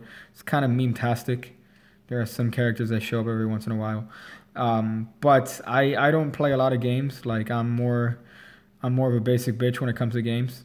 I said this earlier, but I was playing GoldenEye today. Like I was playing, unironically, playing GoldenEye. And the most recent game I got for the Switch, which is, sad for me to fucking, is WWE 2K18 for the Nintendo Switch. That's the most recent game I've gotten. So that shows you my my fucking my gaming knowledge. Thoughts on card tricks like French Kiss? Man, if you would have seen previous live streams, you would have seen me go off on French Kiss. I think it's the gayest, straightest trick you could possibly do, because you know ultimately you're trying to get to kiss somebody, or you're trying somebody to ultimately kiss you with the method, but that's just so cheese. It's so bad, you know. Like just do a transpo, just do a bro fist, you know. Just get the card, put it in the person's fist. Put your card, put it in your fist, and then do a fucking fist. That's it. And then the cards change places. That's going to be impressive. And there's no need to cringe. And there's no need to do a weird, oh, you got to kiss me for the magic to happen. Like, all right. You seem like a guy, dude. Baked, do card tricks, and play GoldenEye. That might, well, apart from the getting baked part. But yeah, but I do like, GoldenEye's such a good game, man. Fuck, it's such a good game. I mean, nobody, the youth don't appreciate how amazing that game was, especially for 1999 or 8 when it came out, because that was, you know, it was a small group of developers. It was 12 people that never made a game before, and they made a game that pretty much every first-person shooter has copied since then. So it's like, yeah, this game's phenomenal. And you're not just going to be like, oh, it's good because it's the first one. No, it's good because it's a great fucking game. So let me see. Did you buy Chris Ramsey's playing cards? I have not. No, I haven't bought them. I'm a bad person. Picking up girls in Magic in general, Piggy doesn't like. It's not that, you know, it's not that I don't think that you can't pick up girls with Magic, because you probably could. But there are more effective ways. And also, if you think that, you know, knowing Magic is going to be some sort of vehicle to getting females, I think you're wrong, and that's very cringy. That's a very sort of like cringe mentality. And I've seen a lot of those videos, you know, like for example, the Daniel Fernandez's. That one is the one that gets me, because it's like, you know, this guy's already a really good looking dude, and he's going up to females. You know, they're already going to be interested because he's an attractive dude. You know, he's presentable, he's clean, he has hygiene to him, he's tall. So it's like, okay, so you're giving people the impression that they could just approach any female, do that same card trick, and they're going to have similar results. That's not true. You know, that's not fucking true, dog. There's a lot of other factors that are part of it, and, you know, unfortunately, it's just very cringy to me, the whole idea. I prefer the Memento Mori deck. Did you guys like that last deck unboxing with the Memento Mori card in there? I still have the Pokemon binder with it. I played GoldenEye after playing modern shooters, and it fucking sucked. You fucking basic bitch. Listen, GoldenEye, alright, is the fucking, not only is it the first one, but it's a fucking great game. And the fact that these people are still killing it, speedrunning that game, is just beyond me. The game came out like almost 20 years ago now. Reply to my last comment, please. Let me see. I think I skipped it by accident. GoldenEye will always be the standard. Yeah, there you go. Oh, fuck, marry, kill, top notch, Eloy Sima. Fuck, marry, kill. Well, considering the only one that I know how you look like is top notch because of your picture and your video, I would have to say I'd fuck top notch. I would fuck top notch. As far as marry and kill, Sima is a fellow Floridian. So well, not a fellow Floridian, but you're a fellow not a fucking, come on, man, a fellow cunt in the cunt community, I guess, if that makes sense, right? He's a well-established member of the pig cunt community. So and Eloy works at Taco Bell. So that's a hard one, because I would like, because I love Taco Bell, but I also love Sima. You know what? I'd fuck Sima and I'd kill Eloy. I'm sorry, Eloy. I gotta do it, dog. It's not me, all right? It's because your profile picture is Jerry Seinfeld, all right? Your profile picture is Jerry Seinfeld. That's a dead show. As much as I love Seinfeld, as much as I bought all the seasons, I gotta say, dude, you know, I could hook up with the stackers. Fuck. Well, you know, then Sima has some. Would you really trade? I remember I got stuck in GoldenEye as a kid, so I rented the movie to do that. That's fucking funny. I don't know, Sima, you got some competition in LA, because you are right. I didn't think of that I could trade sexual favors for Taco Bell. Only PK could get away with streaming with a deck of cards on a table. Well, I mean, would it be preferred if I just did this? If I was just doing this, all right, just a bunch of one-handed cuts. Let me see if I can do it. Oh boy. Oh yeah. Oh boy. How can I? Let's see if I can do these fast. This is. I should change the video to Man Breaks record of one-handed cuts. This is actually really. Oh boy.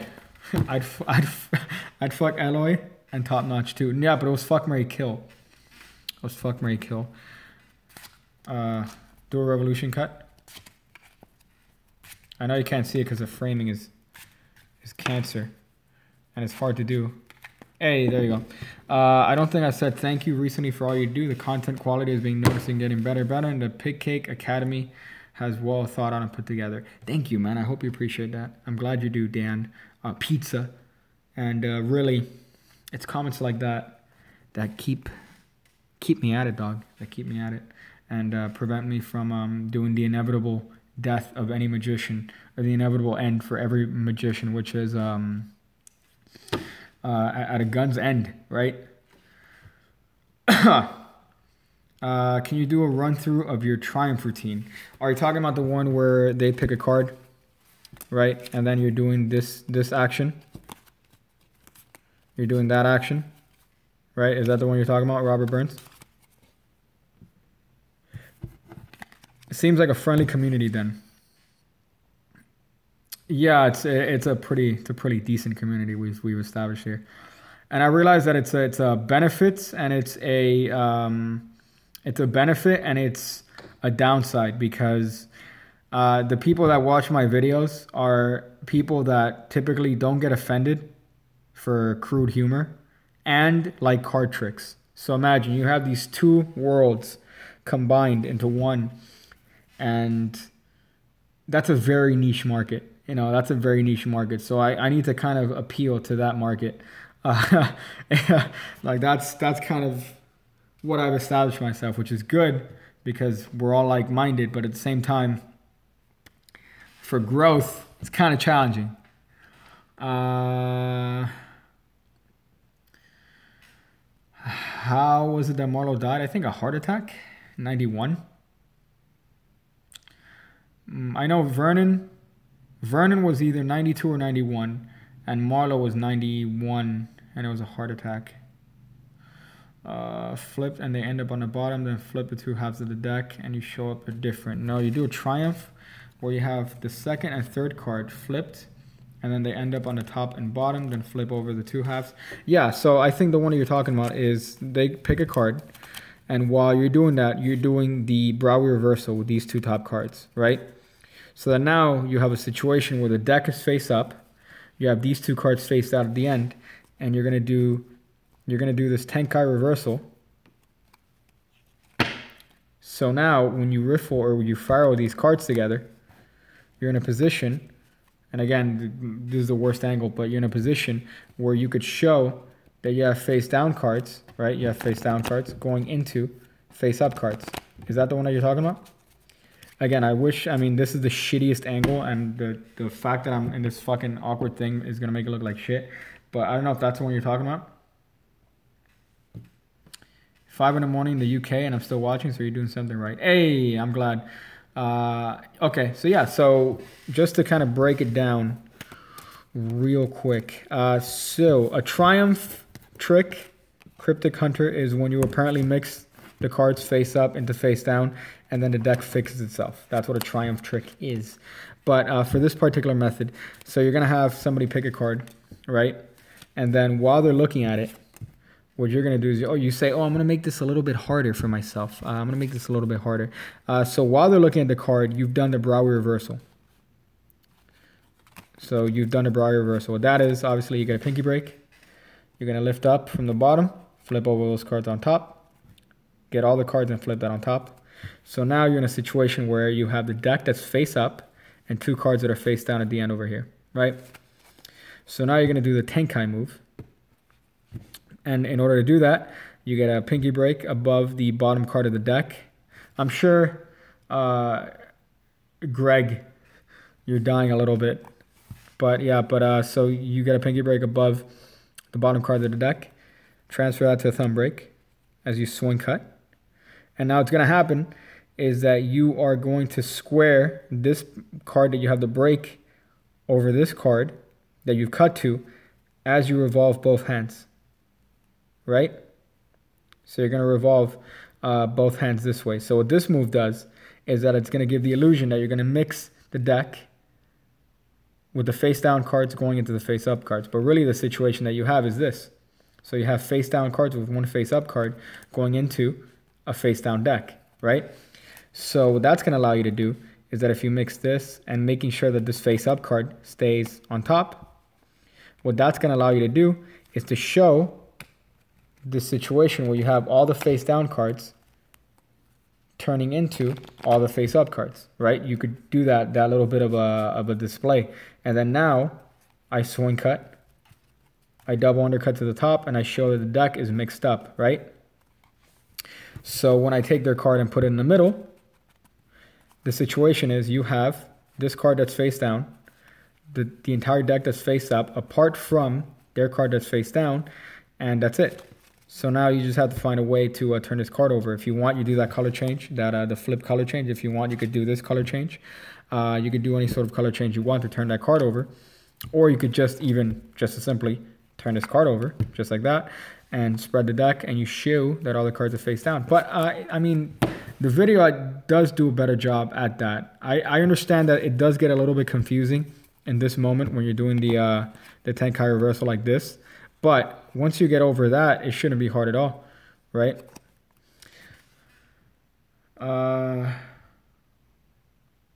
Somebody says, I feel like they might have a chance at spotting the face-up card changing. No, I think that discrepancy flies by everybody, Archie. I understand what you mean, that like they think that the card, the actual face changes. I don't think nobody's ever noticed that. And the reason for that is just it's a weird action, but it seems like you're doing exactly what you're doing, which is facing the cards. But remember, you have this situation now where you have face down cards getting shuffled into face down cards. I have actually a video that I haven't released yet that I filmed a long ass time ago. That's a very self-working, very easy triumph. That one I'm going to put out probably next week. But that one I'm pretty sure people are going to like because it's literally, there's no work. There's no work on that. I mean, I really, I wish I could do a better job, but I think that the Tenkai reversal is probably the hardest thing to do in that thing. But as long as you remember to square it up with that bottom card that you have a break, and then you do the move, and you don't have to rush the move, by the way. You really don't have to rush the move. I think that the tendency when doing that Tenkai reversal move is to try to rush it because you think that it's an unnatural move or you're going to get caught. Don't rush it. You know, you're just turning over the halves just like this. So there shouldn't be any sort of rush to get the move done with. But I hope that helped. Practice, Flash. That's funny. How are you supposed to remember that? Yeah, it's practice. It really is. It's a lot of remembering just little touches. But again, this is probably the worst situation to be in because this is the angle that literally everyone's gonna see your shit. But that's a really good variation on that triumph routine. I think just to give you guys a preview from my memory, a really easy triumph to do is do the kill switch. What's the kill switch? I don't know what the kill switch is, dog.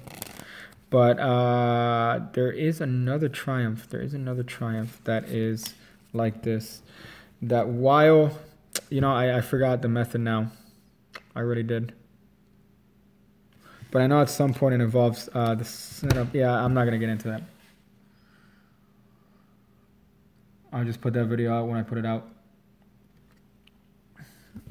Watch the video, then I learn. That's funny.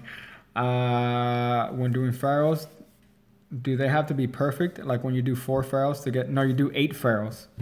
So if you have a deck in new deck order and you cut the deck at 26 and you pharaoh each and every single card perfectly 8 times, you do that procedure 8 times, the deck will go back to its the original order. That is a fact, a mathematical fact. But it's very hard to do because you have to do 8 perfect pharaohs in a row.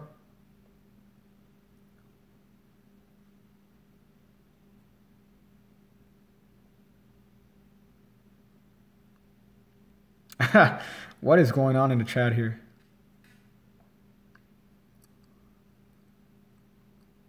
Oh, shit.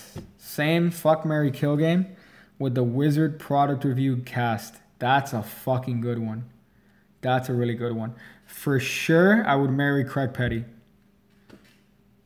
For sure, because he's fucking loaded now. So Craig Petty, marry. I would definitely fuck Dave Penn because he looks like he's an attractive dude, Dave Penn. And I would kill the other 2. I'd kill the other 2. Notice how I mentioned Craig Petty because I'm an OG Wizard product review fan. How long have I been practicing it? 16 years. 16 years now, so it's been quite a while. And is it worth practicing Magic? Yeah, I think so. I think it's definitely worth it. I mean, really, it changes your perception on a lot of things because no longer do things become about, you know, just you see things for how they are. When you start learning Magic, you kind of see different things. So, for example, this charger cable, you can't even see it, but this charger cable, I don't see it as a charger cable. I kind of see as what I can do with it. So I could cut it, I could restore it, I could use it to, you know, maybe find a card somehow. I could apparently make it go through my head. You know, you see different things that you could do with different objects, and it kind of changes your perception of things, which I really do appreciate and I do like. And also it kind of teaches you, it forces you to have an understanding of human psychology that other people don't usually get. So I think it's well worth it.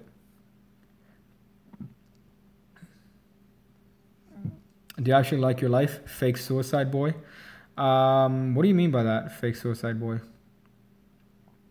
I know what you mean by that. Are you a Jake baller? Hold up. Fuck, marry, kill. PewDiePie, DSP Gaming, Mike Pence. Ooh. Well, DSP Gaming is also loaded, even though he tries to pretend like he's not loaded. I would marry PewDiePie, for sure. I feel like PewDiePie would be a great husband. Fuck. Well, I couldn't fuck Mike Pence without marrying him, right? Because he'd probably end up killing me if I end up fucking him and we're not married. Because he's very religious. So I would have to... That's the worst question I've ever been asked. Okay, you know what? I'd marry Mike Pence because then I could, you know, control the United States. I'd fuck PewDiePie and I'd kill DSP because I refuse to fuck DSP. That fucking gout-infested pig. I refuse it. I would not put my dick in DSP. No. I would not put my dick anywhere near DSP.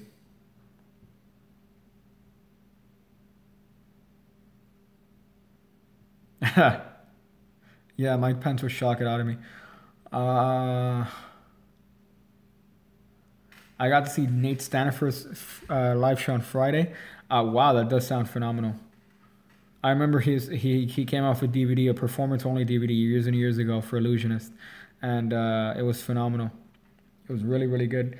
He ended up with like this lotto prediction that killed me because I had no idea how it was done. He was able to predict the lottery numbers that people just generated in the audience. I remember seeing that, and it blew my socks off. I'm pig kicking chilling. That's funny.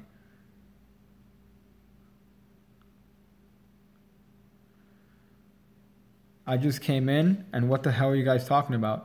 Well, they asked me who would I fuck, and who would I marry, and who would I kill between PewDiePie, Darkside Phil, and Mike Pence. So,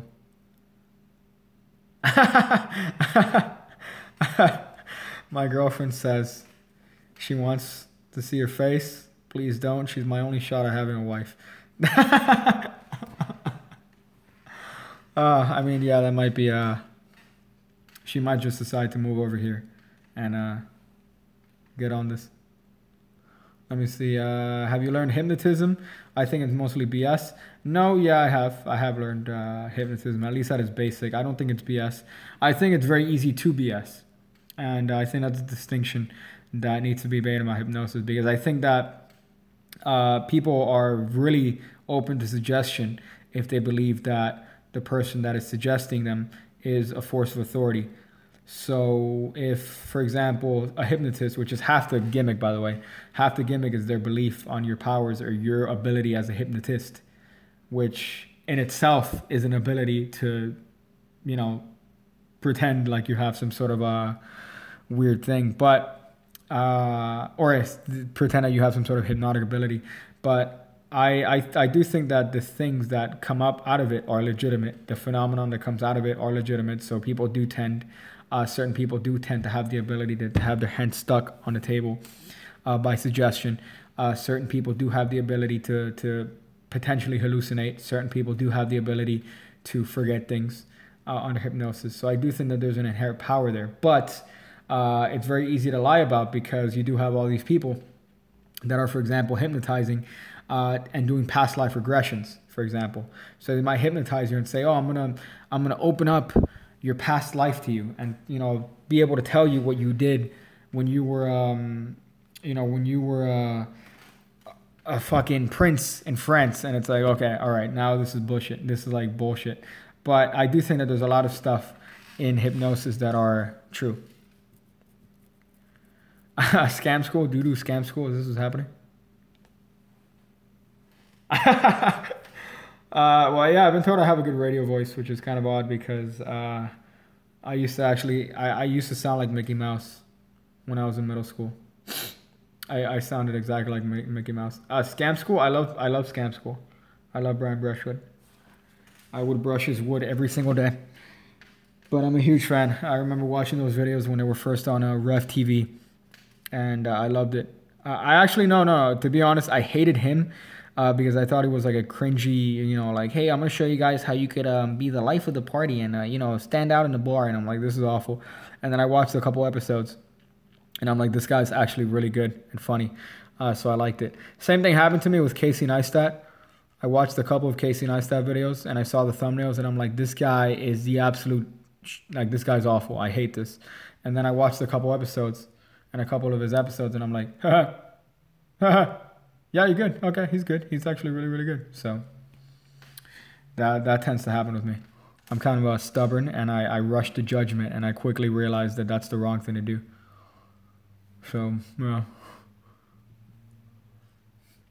Did you send something to Brian Brushwood? Yeah, he used it. I sent him an idea about short cards. So that episode he did on short cards, I sent that to him. But he didn't use the trick that I sent him. Or he didn't use the idea that I sent him. He just used the idea of the short card. Co-worker told me he's friends with Richard Turner. I would take advantage of that. I would take full advantage of that. I do have a good face for radio. Look at you using their, using those old 90s jokes, or those old 80-year-old jokes. You got a face for radio. Oh boy, you were raised when meat was cheap. And you're like, you were alive during the fucking Depression, weren't you? Happy birthday, pig cake. It's not my birthday, dog. It's not my birthday. It's not even close. It's not even close to my birthday. They're the same era as you were. Just accept it. Yeah, I'll accept it. Old Men from the Muppets jokes. Those are my favorite. Those are my favorites. Who would you rather suck, Casey Neistat or Brian Brushwood? Depends. If it's Brian Brushwood with the spikes, yes. And if it's Casey Neistat before he dyed his hair an awful color, yes. Although he does look like a fucked up caveman. He does kind of look like a fucked up caveman. Sima, you could guess my birthday in private. You could send me a DM, because I don't know if you texted that or you wrote that here with a little bit of confidence, which kind of scares me. I don't know if I'm comfortable with you or potentially guessing my correct birthday on a chat. I actually, top notch, I have a 3% female demographic. So out of my viewers, 97% are males, obviously, 18 to 35, and then you got about 3% that are females, which I find very odd. I don't think I've ever interacted with any female that has watched my shit and said, hey. So that's another one. There you go. I just find that weird. Like, why would you be appealed to my stuff? I thought I would come up as sexist, like, in some of my videos. So I wouldn't think that they would be interested in this. What about the males that attend 18 to 35? Ekaterina is my whole 3% demographic. Yeah, she's the only one. But your girlfriend isn't as hot as mine, so there you go. That's funny. We're gonna have a girlfriend off. Let's see this shit. 300. One-on-one rules. You versus any magician. Who do you fight? Fuck, that's a good question. Who would I fight? Who would I fight in the magic community? I gotta think, because there are very few magicians that actually genuinely annoy me. I know Jabrizi irks me, right? Jabrizi irks me. I know that Ebonera irks me, but I don't hate them. I don't hate them. Like, I'm not like, oh, I'm gonna fucking fight these guys. I'm trying to think of somebody who has like a punchable face.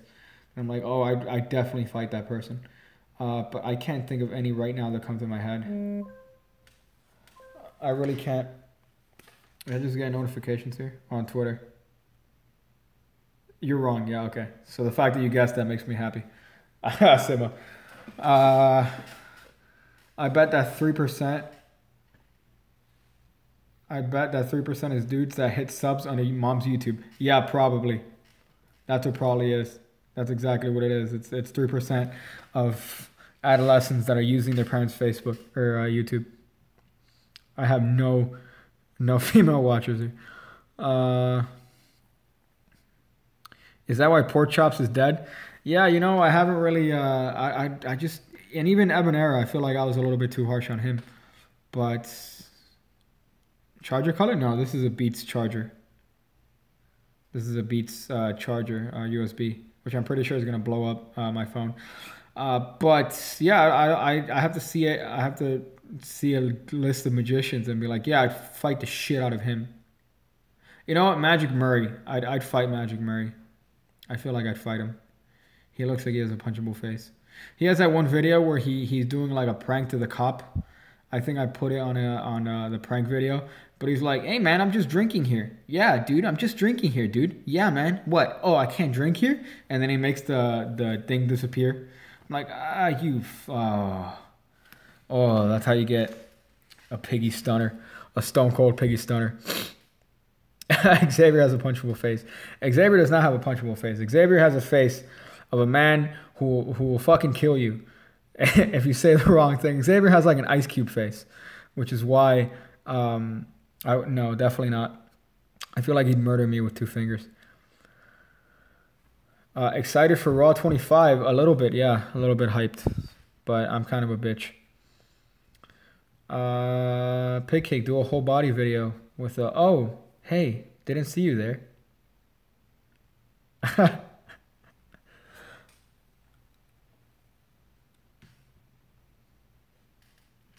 Rick Lax. That's funny. Rick Lax has a punchable face. Rick Lax has a punchable face. I'd fight Rick Lax. I'd definitely fight Rick Lax. What's your favorite meme about Magic? Is it the secret on the pass or the camera can't focus. Are you talking about like my memes? Because the memes that I like the memes of the cards. No, I like the memes of the random names. I like that meme. Like, you know, the intros. I really like those memes. I love the zoom in meme. I know for some reason whenever I watch my own videos, every time I kind of kill myself is when I zoom in and I put like some text on my body, like some sort of thing where I say like kill yourself or something, or why are you like this? That kills me. I've done a lot more crotch memes. Now that you mentioned that, Crow Guy. I've done a couple crotch memes where I zoom in right on my bulge, which I find really funny. I forgot somebody mentioned a comment on the other video. It's like, dude, you fucking... Oh, Tucker Orlock. He said on one of my other comments, or on Discord, he's like, dude, I love how your last video started off motivational, and then you zoom in right to your bulge, and it's like, what are you fucking doing? Which is going to be the trend, by the way, from now on. I want to make sure that I put a little bit more time into the production value of my videos. So the first couple, you know, the first minute is going to be this very well-produced cinematography, you know, fucking B-roll, Peter McKinnon. And then it's going to cut into a shot of my zoomed-in ball sack. I should took a screenshot of the... Yeah, I like the I sent one of the memes to Xavier about the camera zooming in because his camera loses focus constantly, like mine. Fuck, marry, kill, Richard Turner, David Blaine, Xavier. I need to know. That's a fucking hard one. That's definitely a hard one. Because Richard Turner wouldn't know I'm there, right? He wouldn't know I'm there. So that's definitely a rough one. Cinematic. Right?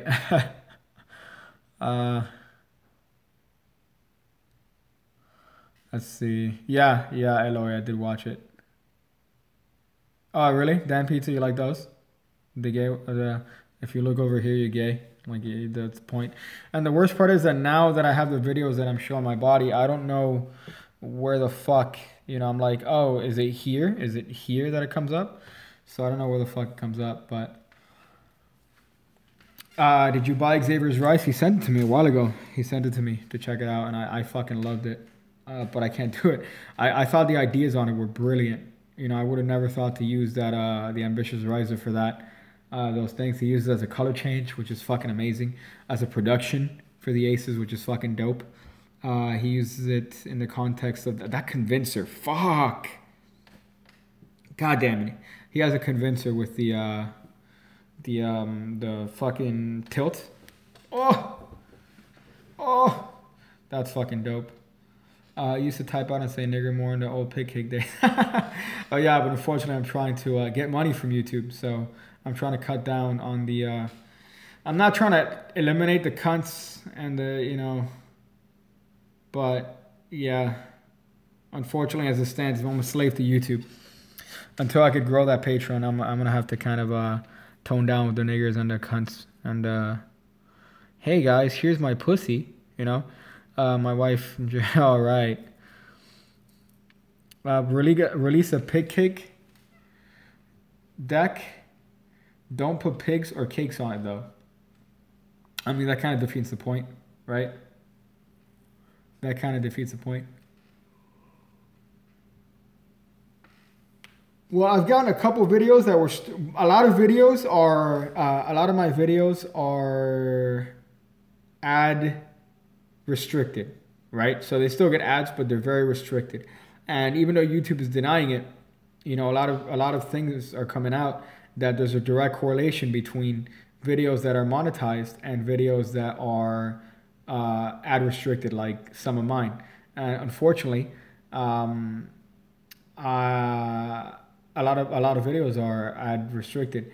I don't have a lot of videos that are like claimed. There's a couple ones that are claimed, but it really depends. It really fucking depends. So unfortunately, I'm kind of stuck.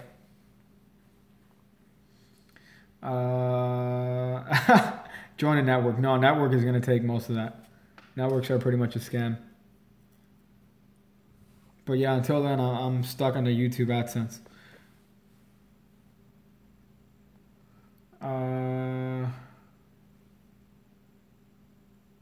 Do you know a couple ones claimed off the top of your head? Well, the one that's claimed and then I argued it, or I did the, you know, the stupid thing where you rebuttal, or what's it fucking called? Dog, what's it called? top notch. If you don't read this comment out loud, I'm retracting my Patreon. You cunt. But where you repeal, there you go, you repeal the video, was the one where I did the sponge balls, right? Sponge balls with the dick. I repealed that one, and that's the only video that I repealed that they're like, yeah, this is definitely advertiser unfriendly. It's literally a ball sack, you fucking magician. But that one is the one. But then I've just got a couple that were limited in terms of limited in terms of that. So it's kind of shitty. Did you know my rap on purpose because it was very racist? Jabrizi, a little bit. Yeah, I did.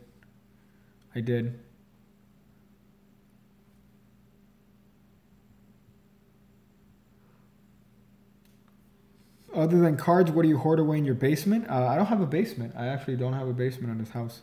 There's no basement. Your voice sounds different. That's odd, I guess.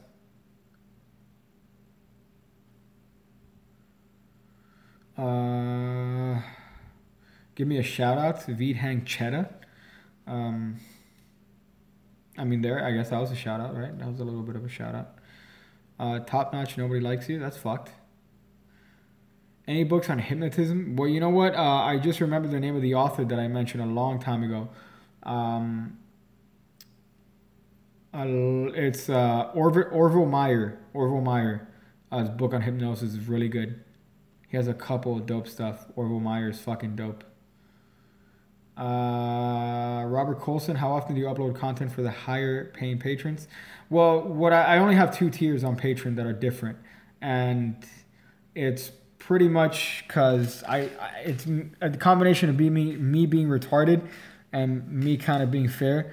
Because for the 1 and above tier, so from the 1 all the way to the 50, it's pretty much you get all the video. I mean, all those tiers were pretty much the same shit all up until a week and a half ago, where I added that $5 tier, because I just upload those videos that are exclusive to Patreon, and whatever you think that's worth, that's what you pay, right? So that's what I did. Now for this like little card academy, I don't just want to do that for everyone. I want to do that only for, you know, the specific people that are 5 and above. So that's the only distinction that I have. So I mean, the ones that are, you're pretty much getting it. You're getting all the stuff. If you're putting 5 and above, that's it. But I just do it so that you pay whatever you think it's worth.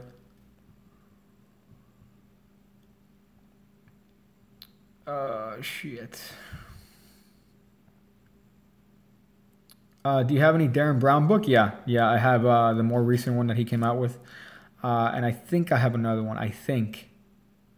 I don't know yet. I have to check in that old fucking closet. But I know that I have the most recent Tricks of the Minds. That was a great one. But I don't know if I don't think I do. I don't think I do.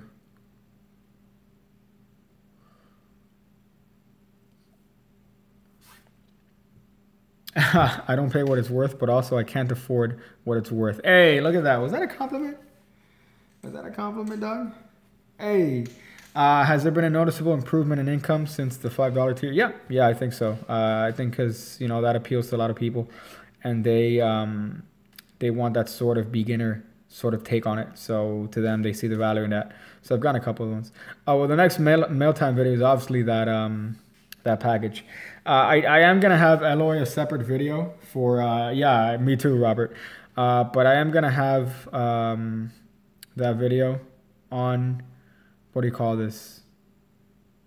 I want to have 2 separate videos. So one is on the boxing, the actual box, and then the other one is going to be the individual deck that you sent me. And hey, Piggy, go tweet critical and get on the official podcast. It would be amazing. Yes, it would be amazing. I would lose my shit. I'm a huge fan of Critical, as you can see by me trying to essentially copy him in and copy his humor in those recent videos. But me tweeting at them is not going to do anything.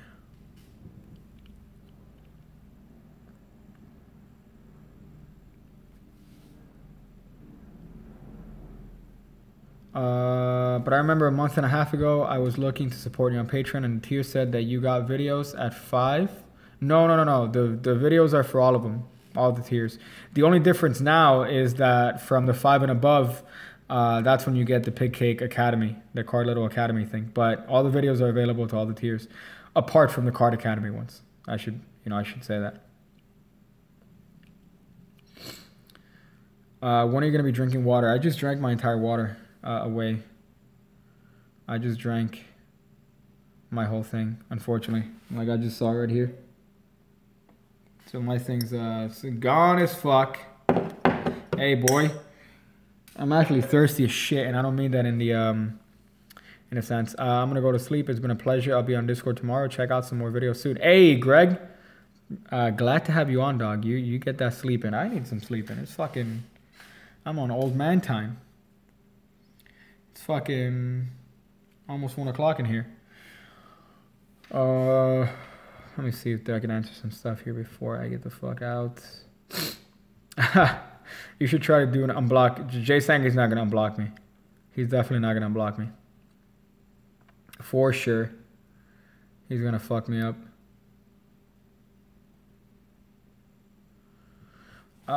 Tips on Retro by Bebel. I have no idea what that is. No idea what that is. Other than cards, what do you hoard in your basement? Well, I said I don't have a basement, but I mean, I do have other magical stuff. Like I do have other props and shit, like stuff that I bought over the years. So it really depends on that. But you know, it really. I'm sure. What else do I have here? I know that most of the shit is at my mom's house. Most of my old stuff, like you know, I have a shit. I remember she got me a bird cage. Jesus, that was a bad time. That was a dark time in my life. I'm trying to think what else I have. But I know I've gotten some stuff over the years. Why did Jay Sankey block you? Because I made a joke tweet at him saying that I want to fist fight Jay Sankey, and then he blocked me. Oh, Archie. Okay, then it says that. I guess it says that, but no, it's still, you get the videos that are like the Patreon videos. You get them from the $1 tier. So, no, I said I want to fist fight him. I remember I tweeted a long time ago that I wanted to fist fight Jay Sankey, and then as a joke, and then he blocked me, which kind of sucks because I like Jay. So, yeah.